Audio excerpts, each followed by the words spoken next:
Welcome to the One Shot Twitch stream. I am James D'Amato, your host and game master. We've got a lovely treat for you here for One Shot Toberfest, our annual fundraiser so that we can maintain financial solvency over here at the One Shot Network. We are extremely excited to present all sorts of games and fun things. We've been excited to do that over the last 3 weeks. We are now bringing, I think, what I think is the most nerve-wracking but also exciting thing, because Drew Merzieski and I have been collaborating on a new role-playing system, and we decided to take it out for a test drive to really give you a special treat while we're doing this fundraiser. How is our fundraiser working? One Shot is powered by Patreon. Over at patreon.com/oneshotpodcast. That is how we fund shows like Campaign Skyjacks, like One Shot, like all the campaign spin-offs like Courier's Call. So in order to keep the network going, to keep those shows on air, we need our listeners to jump in and help us pay the people who make those programs. We have, I think inflation has hit everyone quite hard. And I will say we are now at a position in the One Shot Podcast Network where I don't receive any money from our network. All of it goes towards the people who are involved in editing and whatnot. And I did used to get a wage from the network, but in order to keep us continuing to produce the way we have been producing, I have cut my salary entirely. And I do have a baby. So I would very much like to change that. And perhaps you listeners and viewers can be a part of that. But let's not talk about finances, because finances are disgusting and terrible. Let's instead turn to something that is wonderful, and that is our guests for this stream. I went out on a quest to find the meanest and harshest critics that I could find in the RPG space. I found them and I ran away from them, and instead decided to get Connie Chong and C. Thomas instead to join us. Connie, I am so excited to have you. Could you please tell the wonderful folks in our audience who you are and where they can find your work? Absolutely. Hello, everybody. Once again, I am Connie Chong, pronouns they, he, and she. I am the creative director and game master for Transplanar RPG. We are an all transgender, people of color led, dark fantasy actual play TTRPG channel telling stories set in an original, non colonial, anti Orientalist multiverse. Outside of that, I am also the game designer behind God Killer RPG, which is a holy punk duet TTRPG for one player, the God Killer, and one game master, God. I love that you said two things. One, that finances are disgusting and terrible. We're running towards something that is not that. How dare you assume I'm not also disgusting and terrible, James? That's messed up of you, if I might say. The second thing is I love that you ran away from the scariest people ever. And here, yes, I promise we will be very nice and kind. Ignore the sharpened knives that we've got hidden in the shadows. Pay them no mind. Those are cultural knives. And yeah. Yeah, yes. We're not going to hurt you, James. Promise. No, step into our parlor, said the spider to the fly. I'll pass things over to the person in the lovely pink hat, which may or may not be available in a merch store that we're also repping. C. Thomas. Oh my God, that's so funny. I love the thing. Hi everyone, my name is C. I use they them pronouns, and I am so very, very excited to be here. I'm so excited to be back on the One Shot Network. And speaking of funds, James, I think you should get paid. That you should get paid. I would love to see that for you. That again, I prioritize everybody that I work with over myself, which and that's super real. Is, fine, but also not fine. We can say that. Fine, but not fine. I mean, you know what? If you'd speak to my spouse, I am certain that they would be able to describe much better how it would be a good idea for me to get paid than I can, because I'm just too excited about the things that we make and all of my collaborators. But speaking of the things that we make, we are about to play a little game called Cosmic Century Nights. That is a working title. I don't know that that's going to be the final publication title, but this is a game that Drew Merzieski and I have been tinkering away with for the last couple months, I would say. It is like primarily fantasy, but there's like some space fantasy thrown in there. And I think a lot of the inspiration that we've taken from is taken from like anime, and particularly shonen, the idea that characters have a bunch of like weird powers that they can do creative things with. This game calls for a polyhedral set of dice. So the first thing that I'm going to have everybody do is roll a bunch of dice because we're going to roll those dice for character creation. And of course, I didn't make the character creation checklist, and that's just fine. That's just fine. Mark number 1 on the list. Yeah. We've got a very extensive rubric. I Noted. want you to roll a die from the standard, one of every die from the standard polyhedral set. So that's, I think, except D4. So you're going to roll a D6, a D8, a D10, a D12, and you are going to roll a D20 twice. And just write those results down. I have, there are several random tables that we're rolling on to let people know that will help us create their night. While folks are rolling, I'll explain the basic setup for this setting. Cosmic Century Nights takes place in a generic-ish fantasy world where 300 years ago, a gigantic sword from outer space landed and stuck itself through the planet.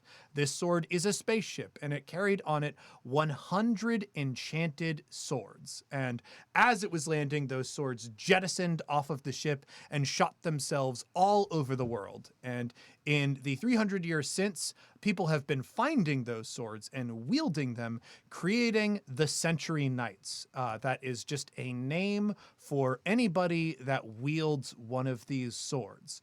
These days within the setting, people know about Century Knights. There are legendary Century Knights of old. There are legendary blades that have been wielded by many knights. And of course, there are some blades that are on the original ship that were never discovered.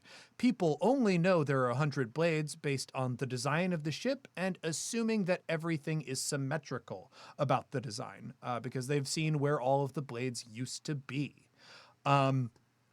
Everybody here is going to be a knight in this game. We are going to have blades created for all of them, and we're going to create their backstories through these random rolls. Does everyone have their dice rolled up? Gotcha. You got it, boss. Alrighty.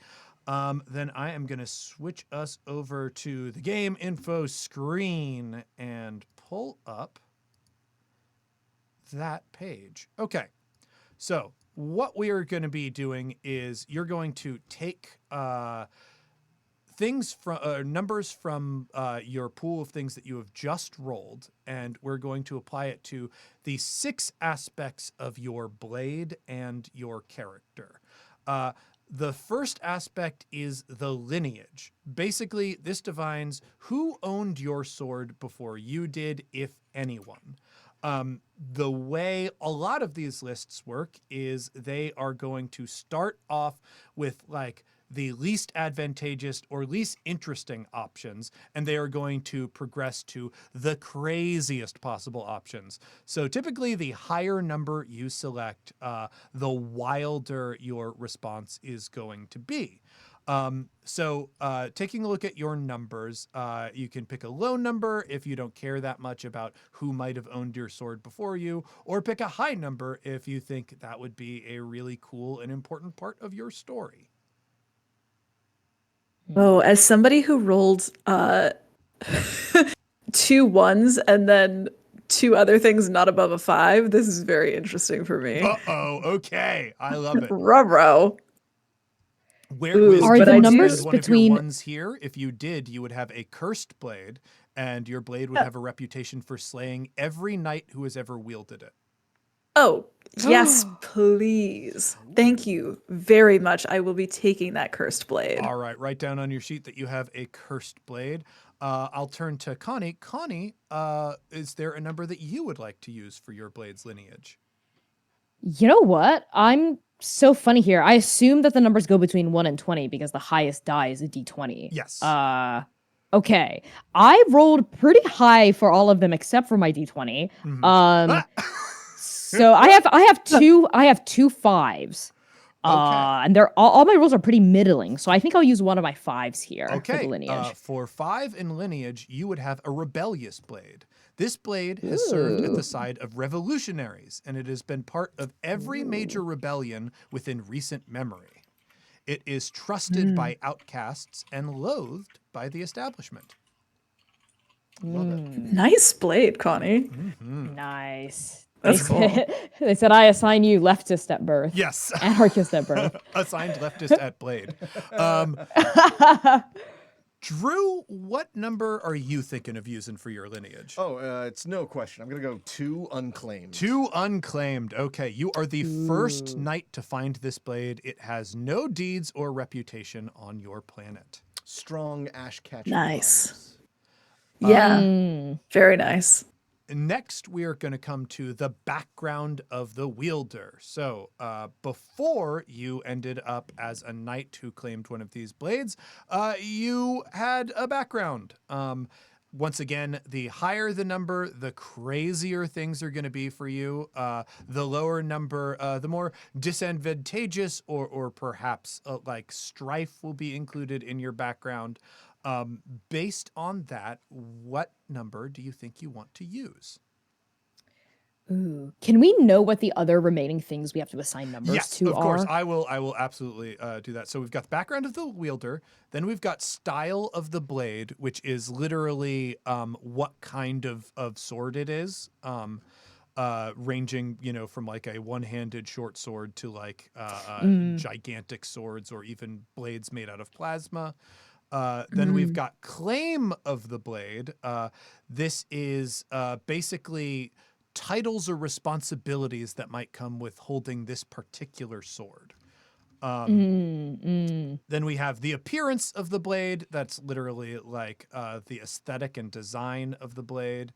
And finally, the desires, both of your knight and the blade that wields it. Or I'm sorry, your blade and the knight that wields it, because your blade, whether or not it has a like sapience or a voice, will have the ability, will have like some sort of intent to it. Right on. See, did you have ideas for what you wanted to assign to your background number? I think I'm gonna take one of my high rolls for this background number. I'm gonna go with a 16. A 16. I'm gonna use my 16. Yeah. Okay. So your background at a 16 is talking animal. You're smarter than the other animals. Let's go! Dog with a sword! I'm a dog who literally fetched a Shivamaru. really, really evil Yeah. sword. That's so Sick. funny. Oh, I'm so excited. Fetch my blade. Is Ethan Yen here? Yeah. Oh my god. This distances you from and others of your species, but also from the humans whose speech you know. You're caught between two worlds as you begin your adventure. That I am. Yeah. Oh, this is great. And yeah, you can definitely choose dog with a sword, but that talking animal has absolutely no limitations on it. Oh my god. I'm gonna so think excited on to see what it. you I'm pick. gonna think on it. Okay. Oh, that's okay. fantastic. Next, that, Connie. Let's who's go. up next for background. You know what? I'll go. I'm gonna give my other 5 to my background. Okay. So I want my blade and myself to share the same background, like level, basically. Alright. Lineage and background. Hey, your background is tired soldier. War has dominated your entire life. You've lost too many friends and seen too much suffering. I love this trope. I love playing a fucked up like soldier. This is actually one of my favorite tropes to play with. So I love that this game is sniping me. And totally makes sense as the wielder of the revolutionary blade, too. Yeah. Have to carry that a long time. Drew, what are you going with? I am torn. I'm very, very torn at the moment Mm. because I could go complete chaos gremlin with this, Mm-hmm. or I can put it more into a beautiful archetype that has a really good story to it. And I usually go with the beautiful story, so I think I'll go chaos gremlin with it. Ooh, okay. I'm gonna go 15. I'm an animated object. Wow, what a bizarre party. What a truly strange party. I'm course. surrounded by Muppets. Yeah, Yeah. yeah. Yeah. I'm literally sense the why one you're tired. human. It You're makes the sense human why you're a in little in our tired. in our Muppet production. I need to know what kind of object, though, and what kind of animal. Well, don't know so yet. reading the description for animated object, you were just an object until one day you weren't. You have thoughts and feelings beyond your understanding. Whatever your form, you have a world to discover now that you've been given life. So pretty broad range there. There's a lot that you could possibly do with that. I will leave that up to you as we approach our next category. This is style of the blade. This is what type of sword you have. Obviously, they get more exciting as you go up in number. Let's move back up to the top. That was, I believe, Connie. Connie, what are you going with? Sure, I can go. So we have remaining style of the blade, the claim of the blade, right? Style and claim, and the then desire. For style, both you claim, and the desire, and blade. those are the okay. I see. God, I'm gonna go with a 7. A 7. I think a healthy 7. Yeah, because I so- have a 14, but I want to save that. Yeah, you have. Actually, you know what? Ooh. Wait, hold on. I'm gonna assign my 14 to the style 14. because I'm nothing. I am fashion soulsing this. So a 14. Okay. Yours is concealed. This is a sword that can be hidden. A cane sword or some other type of hidden blade. So it looks like a different object, but it becomes a Creed. sword. Ooh. Ooh, Assassin's Blade. Yeah. Rebellious I'm gonna have to Assassin's mull on Blade. this. Yeah. Yeah. Ooh, there's some cool stuff that could be done with that. And that is open to broad interpretation. Some of the lower numbers have less broad interpretation, but some of these sword options don't look like swords at all. So as long as it is a bladed weapon, that's kind of all you need for it. Yeah. I already kind of have an idea, especially combining with the soldier background. Like the idea of perhaps like a prosthetic. Oh, a soldier that having lost a part of rips. himself. That's so Yeah. good. Oh my God, of Yeah. course. Ooh, Mhm. The sword demands something of you, perhaps even. Yes. wait Yeah. to In order to wield it, you have to sacrifice. I that can't might wait to- be to, yeah, in yeah, order to I'm into that. become the knight for this blade. You very well may have to have done that, or you have to have been injured in that way, which I also I think like. so, yeah. Um, I like that it is attracted to characters that, like James said, have lost something or have, experienced pain or suffering in some way. Now we're gonna move to C. C. Do you have an idea which number you might want to feed into the style of your blade? I'm doing my other highest roll right now, 17. 17. Star metal. This is sword Star made from a mystical metal from beyond the stars. Oh, let's go. I'm gonna play the coolest dog. Yeah. Holy shit. The Okay. best boy. Oh my god, hold on. I'm having a moment. I'm thinking about Lykia, the dog, like the Russian dog who was sent into space. Laika, yeah. Oh my god, Lykia. But I fetched the sword that went into space. Oh Did my not God, expect- that's so cool. Like they expected you to not come back, and you came back. I mean, this is the cursed sword metal blade that kills everyone who wields it. They shot it into space, and I said, "Fetch it is, baby girl. Let's go." I really love the idea that it had this cursed reputation or whatever, and so the very last wielder shot it off the planet, and it's just been in orbit until an expedition was sent up that they put you on to go get it. But nobody expected. Now you're the knight. Yeah. Oh, my this is so God. good. I'm really quite excited about this. I am thrilled. Drew, what are you gonna do with your blade? I'm gonna go with let's see here, a 5. A 5. Giant, double-edged. So a great sword, a Zweihander, 6 feet of steel, which I think is perfect for whatever I am as an end. Okay, Guts. Yeah. Okay. Just like super big. But I mean, I'm probably something small like a sugar bowl or something like that. Like A sugar my bowl? God. or I would. Okay, so this is animated. I would prefer you be an object that could reasonably wield a blade. so like a hat rack. Like, Yeah, I want you to be, because it is animated, so this could be Beauty and the Beast style animated, like slightly anthropomorphized. Yeah, and the but hat rack since is always this the is our coolest one. first play test, Okay. I'm okay with the Chaos Gremlin decision. I just want to rein it in a reasonable amount. okay. No. I can figure it out. I'll figure something out. Okay. Could you be the sword itself, or is that already is that a different That is background? not like you absolutely could be the Okay. sword itself. That would not be against the rules whatsoever. That's so good. I like that. I'm gonna keep that down as one of my options. Okay. Okay, we come to claim of the blade. This is our most abstract category, but it basically gives you responsibility to or power over something in addition to the responsibility that you'd normally get just having a sword. So I want to know which number.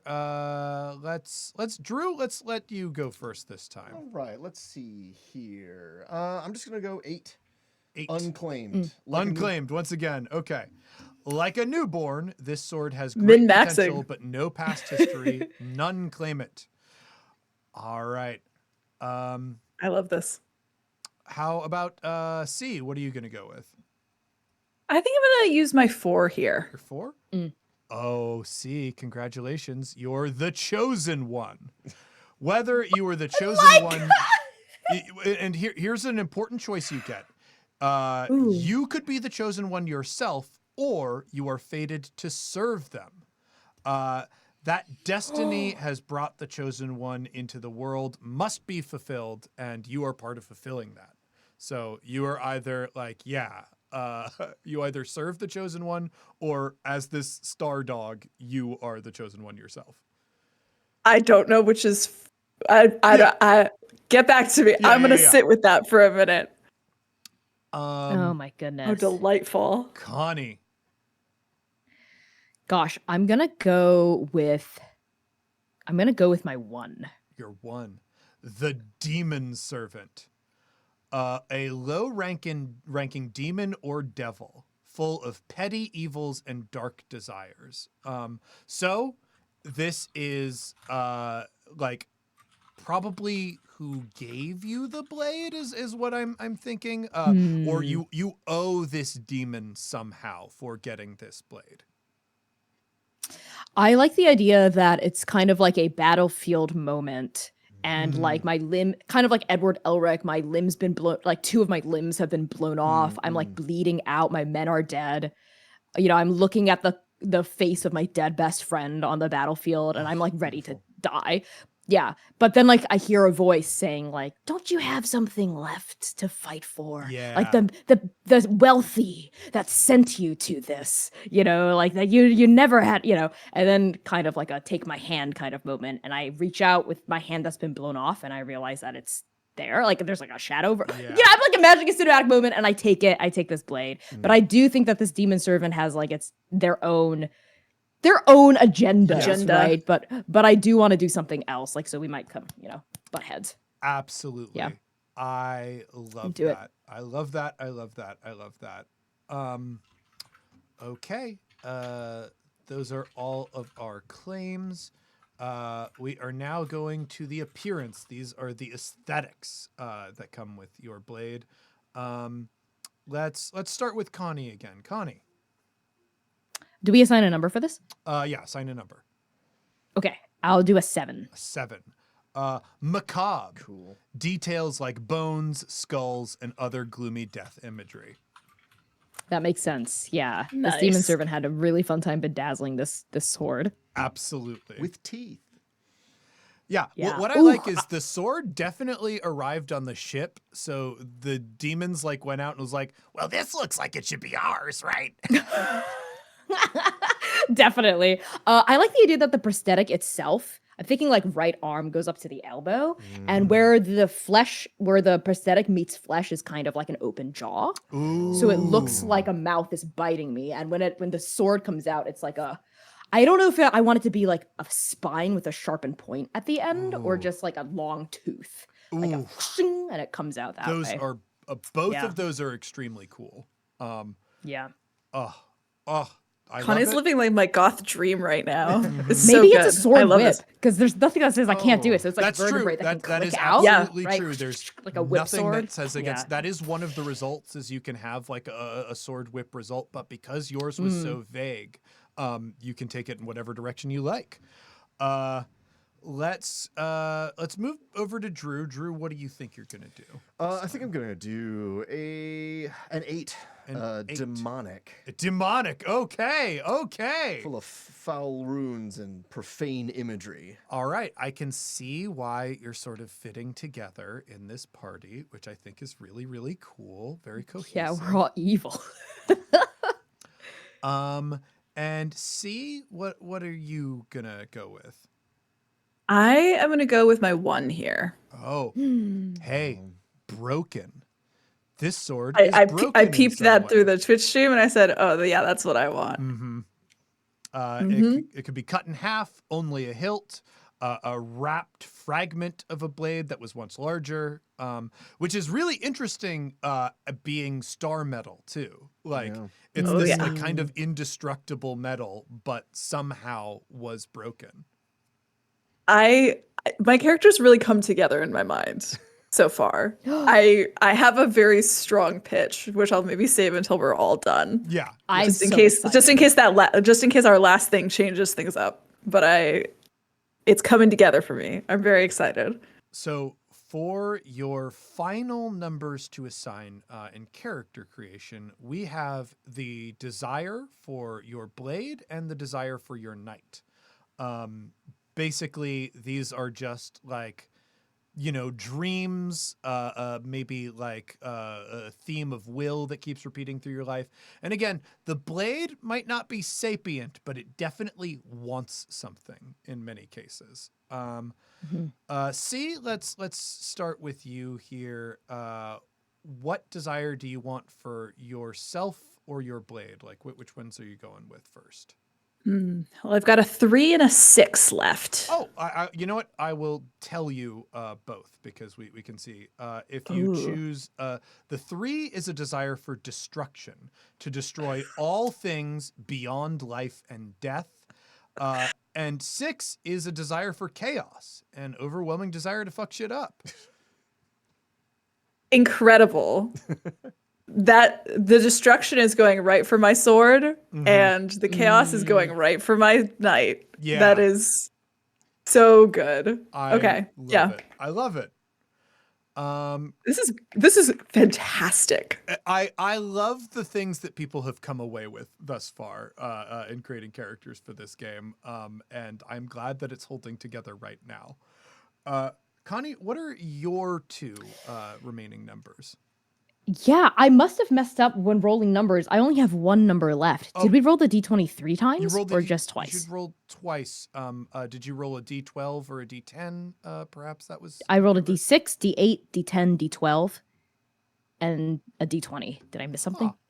I guess roll the d20 again. I rolled the D10 twice That because might have been there were it. There 2. might be 2 d10s, but I. Oh, you know 2 what? d10s. I Okay. truly didn't put together the little guide of rolls that I needed to put together to ask for the correct number of rolls. So, yeah, why don't you roll a 10 for us? Okay, great. I will. No problem. Okay, that's a 9. So I have a 9 and a 6. Okay. So 6, as we know, is chaos, and 9 is peace, a desire to disrupt conflict and violence. Hilarious. Okay, my knight is the 9. The blade is a 6. That makes For perfect sure. sense to me. I Yep. love it. I love it.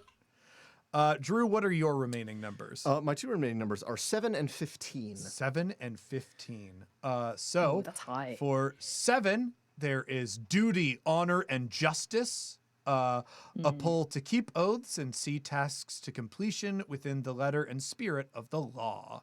And 16 is there can only be one.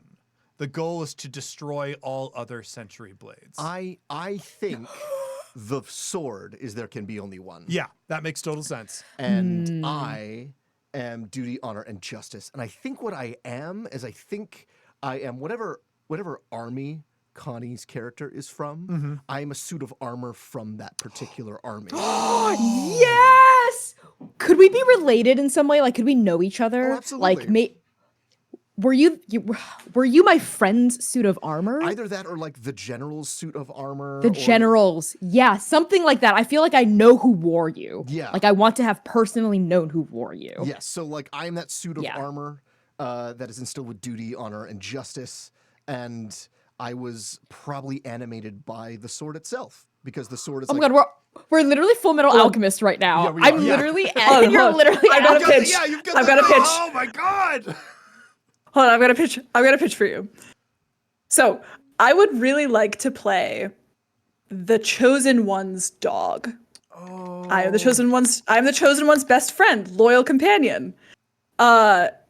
The Chosen One, who perhaps was the general of this Oh army, my god! who wore the suit of armor full of justice and honor, who in a last moment of great sacrifice broke and destroyed the cursed blade and flung it into space, where then their dog chased after it like we were playing fetch and brought it back to Earth.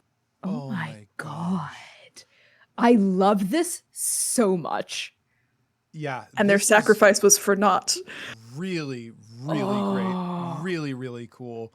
I'm so, and there's something about the Chosen One being dead, being destroyed, whether or not they saw their destiny through. It's like the remnants still want that destiny to be sought through. Gosh.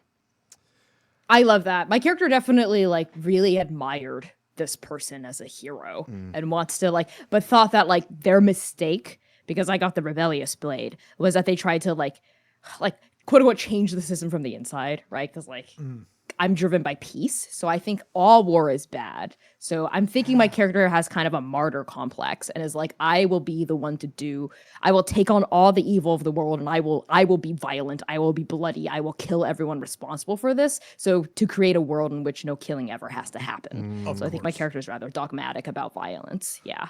I adore that. That fits so beautifully, and I like the idea that maybe because there's like this battle where this person died, like you spent some time alone and maybe even like pulling away from war, and slowly you got brought back together, like encountering the suit, encountering the dog, and it's like, oh boy, I'm carrying this legacy a lot more than I wanted. That's really great and I love really this. cool. I'm loving all of these characters to start with. I now want to cut over towards making the blades. Every blade has 3 blessings to it. Basically, these are the cool superpowers that your blades have. There will be a minor, a major, and a miraculous blessing. I need you to roll a D100 3 times and get Okay. those results. Wow. Basically, because there are fewer results for miraculous than there are for major and minor, what we are going to do is start there, and for every valid number, I will tell you what the miraculous blessing is. Who has their 3 rolled up? I got mine. All right. Drew, what are your 3? My minor is 85. Your minor is let's so we're starting with miraculous. I'm just going we're to tell gonna- you what all 3 potential powers are called. 34. 34 is champion blade. 75 and 85. 75 is not filled in, and 85 does not filled in. So hey, we'll go with 34. guess what? You're going with 34. Awesome. The champion blade ability is. There we go. There are 6 gems embedded in this sword's hilt, which are capable of holding miraculous power. If you defeat another knight in combat, you perfect. gain a single use of that blade's miraculous blessing. You may only store up to 6 slots worth of blessings. You may store multiple copies of the same blessing, but they must be won in a legitimate contest. That's perfect because my blade wishes to be the only one. To yeah, defeat to- all of Yes, defeat no, all that's the actually blades. perfect. Yeah, that's perfect. Yeah. And this does mean you don't need to destroy another blade to do this. So, like, literally, the suit of armor could fight one of you to copy your blessing, but they do have to legitimately defeat you. Okay. So that's one of your blessings decided. Let's get the miraculous blessings for our other 2 players. See, what are your 3 numbers? My 3 numbers are a 13, a 50, and a 67. All right. It looks like all of those are legitimate. The 67 is Death Mask Blade. The 13 is the Chronotop. And the 15 is the Phantom Prison. Of those, which sounds most exciting to you and thematically linked to your character? Well, damn. We made it Well, really hard. damn. I know, you Yeah, did they're make it all really cool. difficult. All of them are cool. They're all really cool. Either the Death Mask or the Chronotop. Okay. I'm going to check to make sure that you'd be able to activate both. Okay, yeah, you can activate both. So I will just describe them to you and you can decide from Yeah. there. Remove a small metal top from the hilt of your sword and spin it. Time will stop for as long as the top is able to spin. You may touch objects and people to unfreeze them, but they will freeze again as soon as you lose contact with them. When the top stops spinning, objects will resume movement with the momentum they had prior to when they were unfrozen. And Interesting. Death Mask Blade is touching your blade to the corpse of a human creates a mask of that person's face, regardless of when they died. You can hold up to 5 death masks at a time. When you place the mask on your face changes to the copied face, in which case I think the full body of that slain form. The disguise Oh my God. stands up to scrutiny for both mundane and magical means of investigation. You can replace one mask for a new one at any time. Okay, we Yeah, know that yeah. we're doing that one because I have definitely taken the hero's face. Yeah! And I'm pretending to be them, but I'm their dog. Oh my God, which means you Were you had pretending to to be kill them? them. Or at least the Or they blade. died during the Or the conflict. blade. Or I guess think the could've blade killed the them. Yeah. blade killed them. The course blade. course the that's- curse blade throwing killed it. them. They had to Duh. take it out into Duh. the solar system, and they got eaten by a black hole where they put the blade. Yeah. Yeah. Okay, that is great. And then I came back, and I'm normal. And you're fine, but you really like sticks now. Totally fine. Connie, what are your 3 results? I got 3 9s. So I got a 79, I got a 69, a 79, and a 99. Okay, there's no Not the 99. There's no 69, there's no 79, Oh, and there's no 99 result. Which means Oh, no. oh wait, I think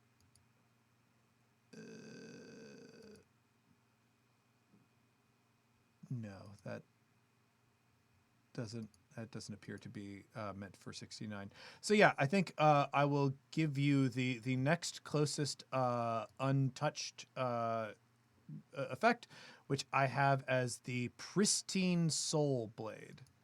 This blade will always find the most pristine and undamaged souls, regardless of the damage or strain inflicted upon the wielder's soul. The blade can determine and find and show the souls of others, especially pristine. The blade also gives off an aura of intense goodness that can be felt by everyone in a 30-foot radius. This is one of our miraculous blessings. That feels a little underpowered. That's what I wrote today. So Yeah. Okay. That's why it's not numerically done. Then I'm actually gonna move you down 1 to 65 to the Heart Gem Blade. And this is actually perfect for a 69 result anyway. You project your innermost feelings and desires to everyone in a 30-foot radius. They feel what you feel. Understand your emotions as if they were your own. This does not automatically mean they care, but you can know for a fact that they know it and feel it. And that is a spend 5 ability. Ooh, okay. For Into it. All of the I would spends, love to. Yeah, that's great. everybody on their character sheet has effort, and your abilities do cost effort to spend. I am just going to go over to the character sheets and update that. Well, I'll update those later because we'll have other discussions that we're going to be doing. Let's go into the major blessings. And this time we are going to start with Connie. Connie, you said we used up the 69, so we've got 79 and 99. Yeah, if there's a 99, I'll spend it here. There is a 99. It is called the Painter's Revenge. And it is, when swung, this blade gives off waves of color and turns blood into paint. Every creature defeated by this blade turns into an excellent portrait. Oh, Wow. This again, we're getting into this one might need some editorial because that feels underpowered for the major powers that we've been establishing. So I am just gonna highlight this because this is a live playtest, and instead I am going to say you can choose either symbiotic warrior or duelist. Symbiotic Ooh. warrior is split off a copy of this blade that recognizes a person of your choice as its knight. This copy can activate your minor power for a number of times equal to your level. While your target is wielding this blade, they are able to use the minor blessing of the blade. You can instead elect to gain use of their major blessing if they are a Century Knight, using HP instead of effort. Every even level, roll for an additional minor blessing for your blade, which I am going to copy that, put that down for your major blessing. What's the duelist one? Duelist is on spending 3. You can compel an opponent to see you see into a personal duel. They will receive a penalty equal to your level if they attempt any action that does not target you. You can also spend 3 to gain a bonus equal to half your level rounded up against opponents that you are dueling. I think I'd prefer that one for You the prefer major. duelist? All right. Yep, feels more thematic. Yep.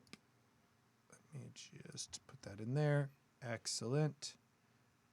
No, I think that was you the wrong you one again. pasted Yeah, that. Yeah. hang on. Please let me just copy the thing that I would like to copy. No, what? Oh my goodness. Okay, I know what happened. We're laughing at something that happened to a character sheet, which the audience can't appreciate. There we go. I certainly can. All right. We are now going to move on to C. C, what numbers do you have remaining? I believe the death mask was my 67, so I believe I have a 13 and a 50 left. Okay, 13 and 50. 13 is eidetic reflex. You may copy the results of any roll you witness by spending 4 effort. Ooh. And What's the other one? 50 would be psychic punch. For spending 2 with a look, you can deal 1d6 physical damage to anything you can see as though you struck it with a fist. Puppy dog eyes. Yep. The other one could work Yep. too because you're so good at mimicry. Yeah. I know. Yeah. But puppy dog psychic eyes is really funny. I think I'll do the mimicry one, the 13. Okay. There's some nice good utility for that, yeah. Yeah. All right. So we are going to do the mimicry. Welcome to my character sheet. And that was 13.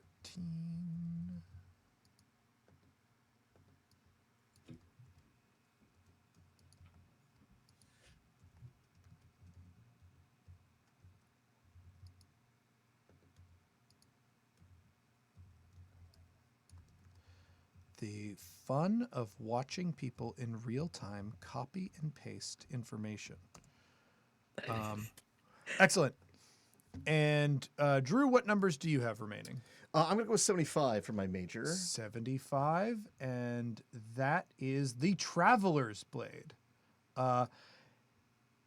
By spending 5, any inanimate object you touch with this blade becomes mobile and will take you to any location you have been before by speaking the name of the place to the newly animated object. My brothers. Yeah, makes total sense. Oh my god, yeah, literally. Bridge. Yep, take that's me. perfect. And now we come down to the minor blessings. I am going to go to C first because I remember that you had a 50 remaining. Yes, indeed. And this ability is called the Mark's Mark. Drop this sword, and its blade will always fall in the direction of the wealthiest person within 10 feet per level. That's so funny. That's really funny. Yeah, it will help you find rich people. That's so funny. Well, I want to kill rich people, so this That's is true. Yeah. This is really helpful, actually. Mark's Okay. Yeah, and that one doesn't even have a cost. So we are going to move on to Connie. What was the number that you had remaining? 79. All right, for 79. Let me just scroll to the right place.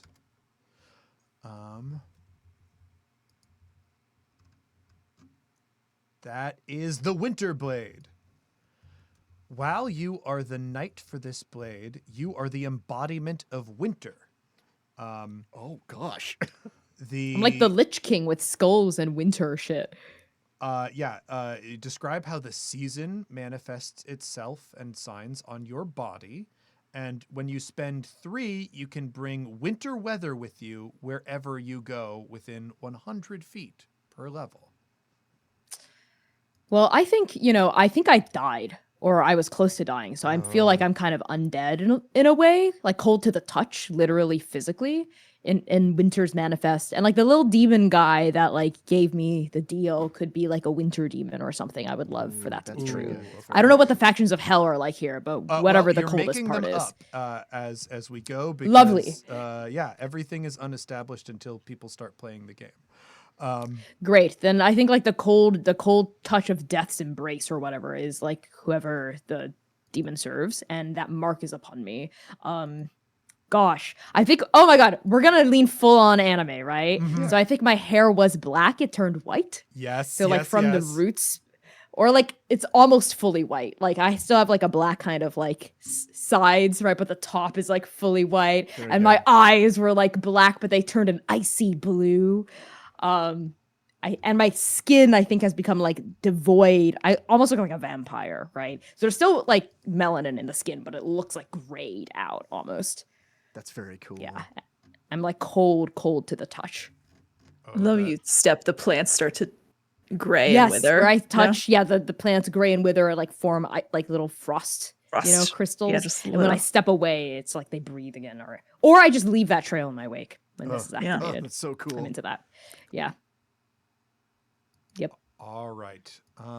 So, we have your Blade's blessings now for the most part, but because this playtest, we wanted to give everybody playing a little bit more options, we're going to be starting at an advanced level.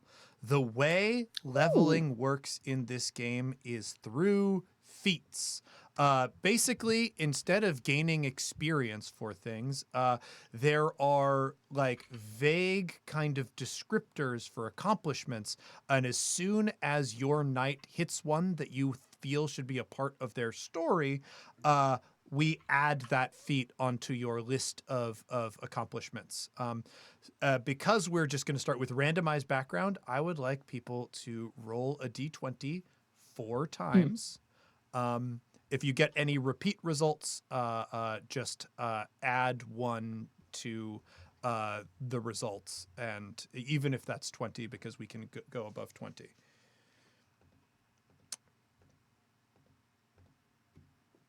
All right. D20 4 times, you said? 4 times, yes. Excellent. And Well, my D20 is playing nice with me today. I can see, I can see that Yeah. Connie has, or no, not Connie, C has finished their rolls. So let's go with you first. And I can see these results here. Your first result is tied to the feat, Acquire a Vice. So that is, you have, what this could be for a dog, I don't know. And I truly love Learn to be a bad contemplating it. boy. Yeah. You, I like eating food off the table now, and no one can stop me. I love the fact Don't that shit inside the house. you look like the chosen Don't tell me one. what to Like do. you look like a person. I know, and I can now. Yeah, but it's like still something that was ingrained in them from like Yeah, from- really young yeah. that you're not supposed to do that. Yeah, Yeah. this is great. That was That's that so was funny. crossing like a major moral bridge for you, and I love that. Yeah, Yeah. yeah. Nobody has sprayed me with a water bottle or told me bad dog in a really long time, and it's kind of gotten to my head a little bit. I mean, I get to play with the vices of humanity now. Yeah. Oh, poor puppy dog. And No. your next result is Shun and Indulgence. Ooh. So yeah, this is like another pivotal moment where there's something that you used to like to do that you no longer do now that you have gone this far on your journey as a knight. I can't do most of my dog behaviors now because I'm supposed to be the chosen one. So I guess there's no more barking at squirrels or chasing birds. Oh yeah. No you more have- fetch, because when I played fetch the last time, everyone was so mad at me. Just because I fetched this blade, everyone was so mad, and now I Yeah, can't play fetch caused anymore. So many problems. So are the indulgences all of your dog-like traits that you have to suppress? Yeah, you just have They- to. they may shun be, your yeah. dog Oh, that's so instincts. That's sad. really sad. Yeah, Um, it's deeply sad. You also got a 19, which is tied to deny your aid. There is a time when you presumably wanted to help somebody, or maybe like would normally have helped somebody, and you refused, and that became a pivotal moment that helped grow your character. Okay, I'm gonna think on that for a minute. Might tie that into somebody else's story. And your final result. Do these feats add any mechanical bonuses, or are No, they just these sort are of like just a... part of your history. That is all. That is Nice. like knowing the story that your character took to get you where you are. Because like in the game, you will have this feats list, and you can go like, this session I took a life, so I'm deciding that is an important life that I took, and going to bring that into my story of like this becomes a pivotal moment in the story of my knight. And your last result, C, is 16. Please a teacher. There is some teacher that you really pleased that was part of like, again, this is a major moment. This brought you to being the type of knight that you are right now. Well, I made the chosen one really, really happy. I was the best dog. I was the best hero's dog ever. Oh, I so was like so that is like good. literally your first thing that you accomplished. Is like I Mhm. think Mhm. you were told by the hero to do something, and like you did it. I was the best. That's great. Okay. That's great. Okay. Connie, Whew. what are your results? From lowest to highest, 9, 9, 11, 15, and 20. 9, 11, 15, and 20. All right. Your 9 is learn a hidden truth. So you learned some sort of secret. Mm-hmm. Your 11 is vanquish a villain. Mm-hmm. 15 is submit to a master. Oh. Mm-hmm. And 20 is free a prisoner, which a lot of those feel extremely well tied to No, this all of this character. makes sense. Yeah. Yeah. I feel like I don't even need to go necessarily into super deep detail. Learn a hidden truth. This could be pretty early on. I honestly liked how they were structured.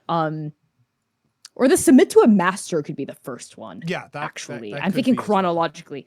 Yes, I like forged a pact with this demon servant who perhaps is kind of like a warlock patron situation where they're kind of an envoy of like a bigger dude downstairs. You know what I mean? So that was the master I submitted to. I forged a pact with them. Bam Bam, demon servant guy. Vanquish a villain was maybe like the second thing I did. I like was super juiced on this power and I just I killed someone, Yeah. you know, with it. Maybe some like wealthy aristocrat. Like I think my character's main goal is to go after like the big guys that's funding all of this, like truly in charge of the war. And the guy I killed, the villain I killed was like maybe a minion or like the next, you know what I mean? Yeah, I like the Like idea the- that they the were big just bads have layers some, between them. like merchant Yep. or something that like pushed for this war because like they were Mhm. profiting from it, and you were just like, Yes, you're yeah. not insulated from that, actually. Yes, and I think I slew this dude, but it didn't stop the gears of war necessarily, right? No, of Like in some course. ways, I think maybe it made things worse, because he was like a pretty important player in a lot of this. So I think I went on like some more adventures after I killed this guy, being like, oh, I can't just solve things by killing people, but that's all I know. I'm a soldier, and now I have this weapon made for killing. What do I do? What do I do? And I think maybe learn a hidden truth, was about me stumbling upon knowledge of like how the big guys on top are truly like maybe they're working together in some way. Like I uncovered like the Yeah. glimpse of a global conspiracy, you know, about how like if you go up high enough, you'll see that the people down here really work for the same people. You know what I mean? But I don't have solid evidence, just whisperings of it. So I think the hidden truth is like the true way of how the world works or something like some conspiracy. I like that. I like that a lot. Yeah, about how the elites all work together to like to oppress the people or something. And free a prisoner, I think I could have helped a peasant rebellion of some kind, Yeah. or like I helped the people in some way. Maybe there were some freedom fighters who got jailed. I was passing through and I decided to lend my aid. And I realized that I could use my violence not just to kill, but to also help and defend and liberate. I like that. And a that I lot. should do both. Yeah. And There we Drew, go. since I know you have access to the same document that I have, what feats did you roll up? I rolled an 11, a 2, a 3, and a 4, which is give life, save a life, destroy something utterly, and vanquish a villain. And I think because I have the Traveler's Blade major, words, they're hard, ability, I think my suit of armor has given life to other suits of armor. And like when I make them raise them an inanimate object of armor, I tell them like the place they need to go is eternity or something like that, like to give them like a sense of purpose or something to go forward into life. And so it could very well be that like sentient armor, you'll find them throughout the world, and they are created by this particular suit of armor. Fascinating. Is that something that you constantly do, or you did for a while and stopped Either I did it for a doing? while or like I don't do it as much anymore. I think it taxes this suit of armor rather fantastically. I was thinking like psychically this Psychically. could cause some problem, like especially if like it's meant to be like a transportation type deal. Yes. When you give them like, oh yeah, go towards freedom or go towards eternity, it's like, what does that mean? I can never fulfill my purpose. Truth. So I don't think he does it like all the time, but I think there are times when they do this particular thing. So I think that's where they give life. They're about duty, honor, and justice. So they save lives all the time, I think, and destroy something utterly. I think they destroyed whatever like mercenary company or army that killed the general. They sought justice for the general and like brought that particular group of people to justice in their opinion, and destroyed them utterly. And vanquishing a villain is the person who led that. Okay, cool. So you did a reverse John Wick on I did. the army that killed the chosen one. Yeah, it in that movie, John Wick dies and the gun his suit gets up. It's not the it's his dog. No, Yeah. Yeah. It's the dog. No, that's Leica. Oh, I guess that's like a yeah. yeah. It's his cool suit. Just stands up and picks up a gun and then goes. It's the car. It's the car because the car also got destroyed. That's right. That's Yeah. right. So it's the car that goes and does it. Great. Well, that's wild. We are now coming up on the last bit of world building that we do before we actually start playing, and that is the way antagonists work in this game. Is you're going to get to put your special fingerprints all over a specific antagonist that you're going to face for this. And the only antagonists that I have filled out for this adventure thus far are the Star Conquerors. They are a strange empire from beyond the stars that seeks to colonize and dominate the universe. So the first thing that we need to work out are aesthetics. Connie, I'm going to allow you to ask for you to choose two, and your options are luminescence, metallics, neons, umbral, sparkling, lensed, blurred, shifting, slimy, and ultraviolet. They are definitely going to be blurred Okay. and sparkling. I think there's something angelic about them, and if even if you look them dead on, it's like they're just out of focus. That's very cool. Yeah. Really like that a lot. Mm-hmm. And sparkling. Okay. We are going to jump over to C. C, you are choosing one or two options for their silhouette here. And their silhouette is crustacean, insectoid, cephalopodal, fungal, mechanical, ethereal, amorphous, swarming, flawless, and sterile. Ooh. I mean, I like playing in the ethereal realm. Ooh, okay. I think there's also something really nice potentially if we wanted to go robotic about like robotic angel that's like out of focus. I'm on this one actually because the instant we started going angelic, I was and because there's some demon connections here too, both obviously with my character and with Drew's too, with the demonic sigils on the blade. This idea that like weirdly the demons are the good guys, Yeah. and like these angel conquerors maybe are even like this planet is a mess of sin and evil and violence that these demons have done. So we're going to come here, we're going to eradicate, or we're going to colonize y'all and make you a part of our perfect robotic, like paradise kind of situation. Love it. That makes so much sense, and I love it dearly. My character's an abomination of that. Like my Yes. My Yeah. character is- Yes, you Oh, are. wait, you You're so an are. abomination to the angels. yeah, it's the demons trying to do what the angels do. Oh gosh, that's so interesting. Oh, that fucks so hard. That's awesome. I do want there to be a moment in our campaign where we kind of go like, are we the bad Are we the bad guys? Like genuinely, like, are we? I love it. Drew, you are choosing a danger for them.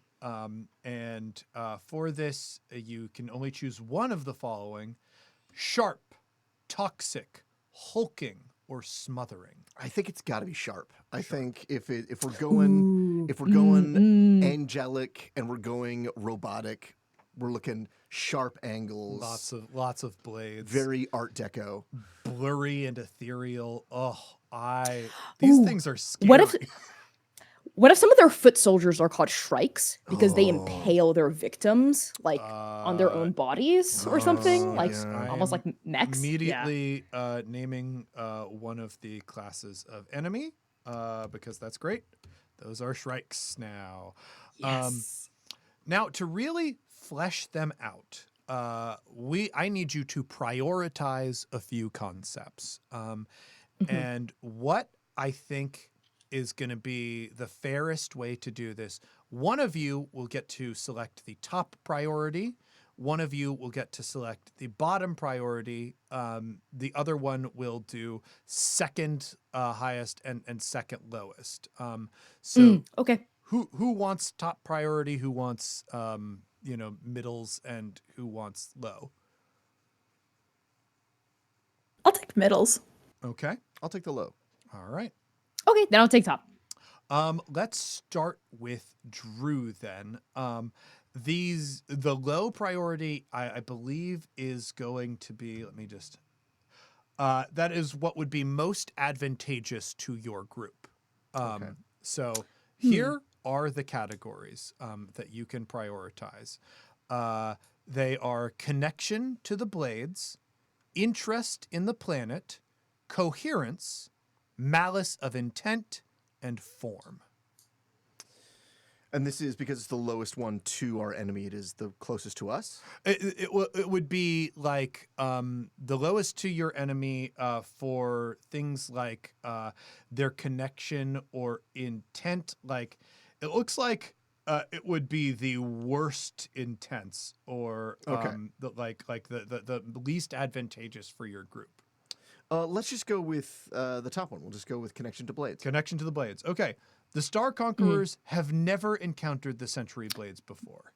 Even with their sprawling empire, the origin of the Cosmic Blade is still a mystery. Interesting. I love that actually. No, that's actually perfect. I love that. Yeah, this is very exciting to me. Connie, your remaining categories are interest in the planet, coherence, malice of intent, and form. What do you want to give top priority? I'm actually watching the stream right now, so I can kind of see the list. Oh, yeah. If you wouldn't mind slowly scrolling down Okay, from okay. interest in planet. Okay. Interest in planet. Yeah, let's see if we can get that centered for you. Oh, interesting. Okay, I'm seeing a range here. I don't think interest in planet. I don't think coherence. Maybe intent. It might be intent. I think intent because I don't know if I want them to look like people either. I think intent. I like intent, and to read that out loud for the stream, the intent of the Star Conquerors is going to be they offer a kind of enlightenment. They wish to uplift this world to a new psychic and spiritual height that may not be peaceful or desirable for transition, but it is not rooted in malice specifically. Oh, that's beautiful. That feels accurate to what we were talking about. Like they're like, we want to enlighten you all, kind of like that's a very colonizer, like missionary. Yeah, this kind is of missionary framework. Yep. stuff, like 1,000%. They weep No, that gold feels as right. they kill us because they're sad about it. Yep. You know, like that. Yep. Yeah. All right, so C, you are going to be able to choose the 2 and the 4. Your remaining options are interest in planet, coherence, and form. Let's see. What's 4 for coherence? 4 for coherence is the Star Conquerors think in ways that are nearly incomprehensible. Planning with a hive mind, super sapience, or a rudimentary pseudo thought of a virus. They lack so many emotional fragilities and they are hard to predict. That makes sense to me, I Yeah, think. I love that actually. Angel logic. Excellent. And then for your 2, you've got interest in planet and form.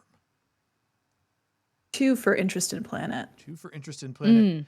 Your world is being kept secret from Legion Command.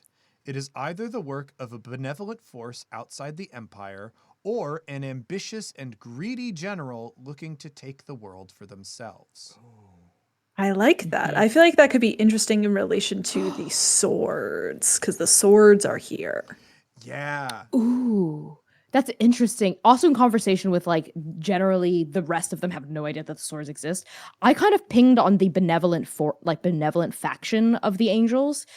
What if the angels that are currently colonizing us are like, let us colonize you, because if the rest of them hear about you, they're gonna just come here to eradicate you. So like we're trying to civilize you so you don't get wiped complicated. out. But I like that because that Yeah. actually means diplomacy could technically be an option with these Star Conquerors too, Yes. which is kind of cool. But they're kind of unfathomable. So the way they attempt diplomacy, maybe they're like, death isn't culturally the same for them. So when they kill us, it doesn't ping as like death or a bad thing. Well, like, yeah, your soul. I don't know, still like, there could be, exists. like, That's layers all, of- like all they care about is the soul, right? So like you have this gross little mortal body, but we kind of want to get you out of that anyway because you can't be enlightened if you're attached to meat. Yeah, we gotta unshell you. You know what I mean?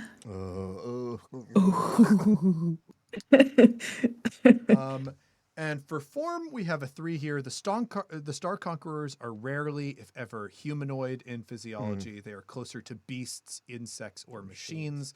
Their Yep. bodies Yep. make them predators or weapons. Perfect. Perfect. Beautiful. Totally fits. I am just going to randomly select some questions to ask y'all. Let me just change that to numbers so it is easier to roll. All right. I am going to go with Connie. It's a Connie. Who or what leads the Star Conquerors and what drives them to conquest? I think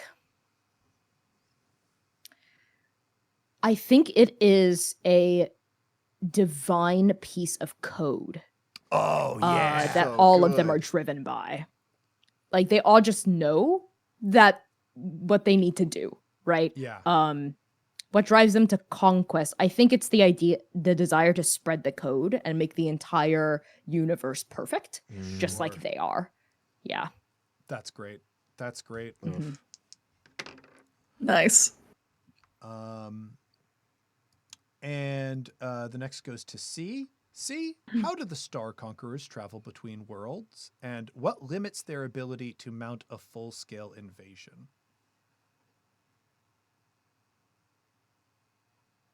They travel by will, Oh, good. like angelic will. Like they can just turn around and be in the space that they want to be, but I don't think there are very many of them. Oh, They have cool. few numbers. Mm. Oh, so interesting. Does that mean the rest are drones? Like the rest are. They're I think they have like they can take pieces of them and push them off, but once they're separated from the whole of the machine, then they can't travel the way that they do, which is just through like slipping through like time space fabric reality that doesn't exist in the same way for them to appear wherever they want to appear. Gosh. That's interesting. So like a fleet of them would be like multiple of some of like the larger forms that they could possibly have. Yeah. The only things that we'll be able to define are what their minions, which we're definitely calling Shrikes, their soldiers, and their soldiers are, because that's all we have information for right now. But like, I think that's really, really cool that these are broken fragments of like some central being or figure. Kind of like plucking off a feather Yeah. to make, and like If we're thinking about an angel, Our minds are Mhm. shaking hands right now. Yes, yes, indeed. Mhm. Drew, Yes. I'm gonna let you choose 2 powers for them. Ooh. So those powers are swarming. Star Conquerors enhance their impact die when they outnumber their opponents. Parasitic, by spending 1, Star Conquerors can corrupt NPCs and defeated PCs to add to their legions. Any injury from them leaves a poison, which is an effect that grows by 1d4 a day. Once the creature dies, it joins the legion. Mass destruction.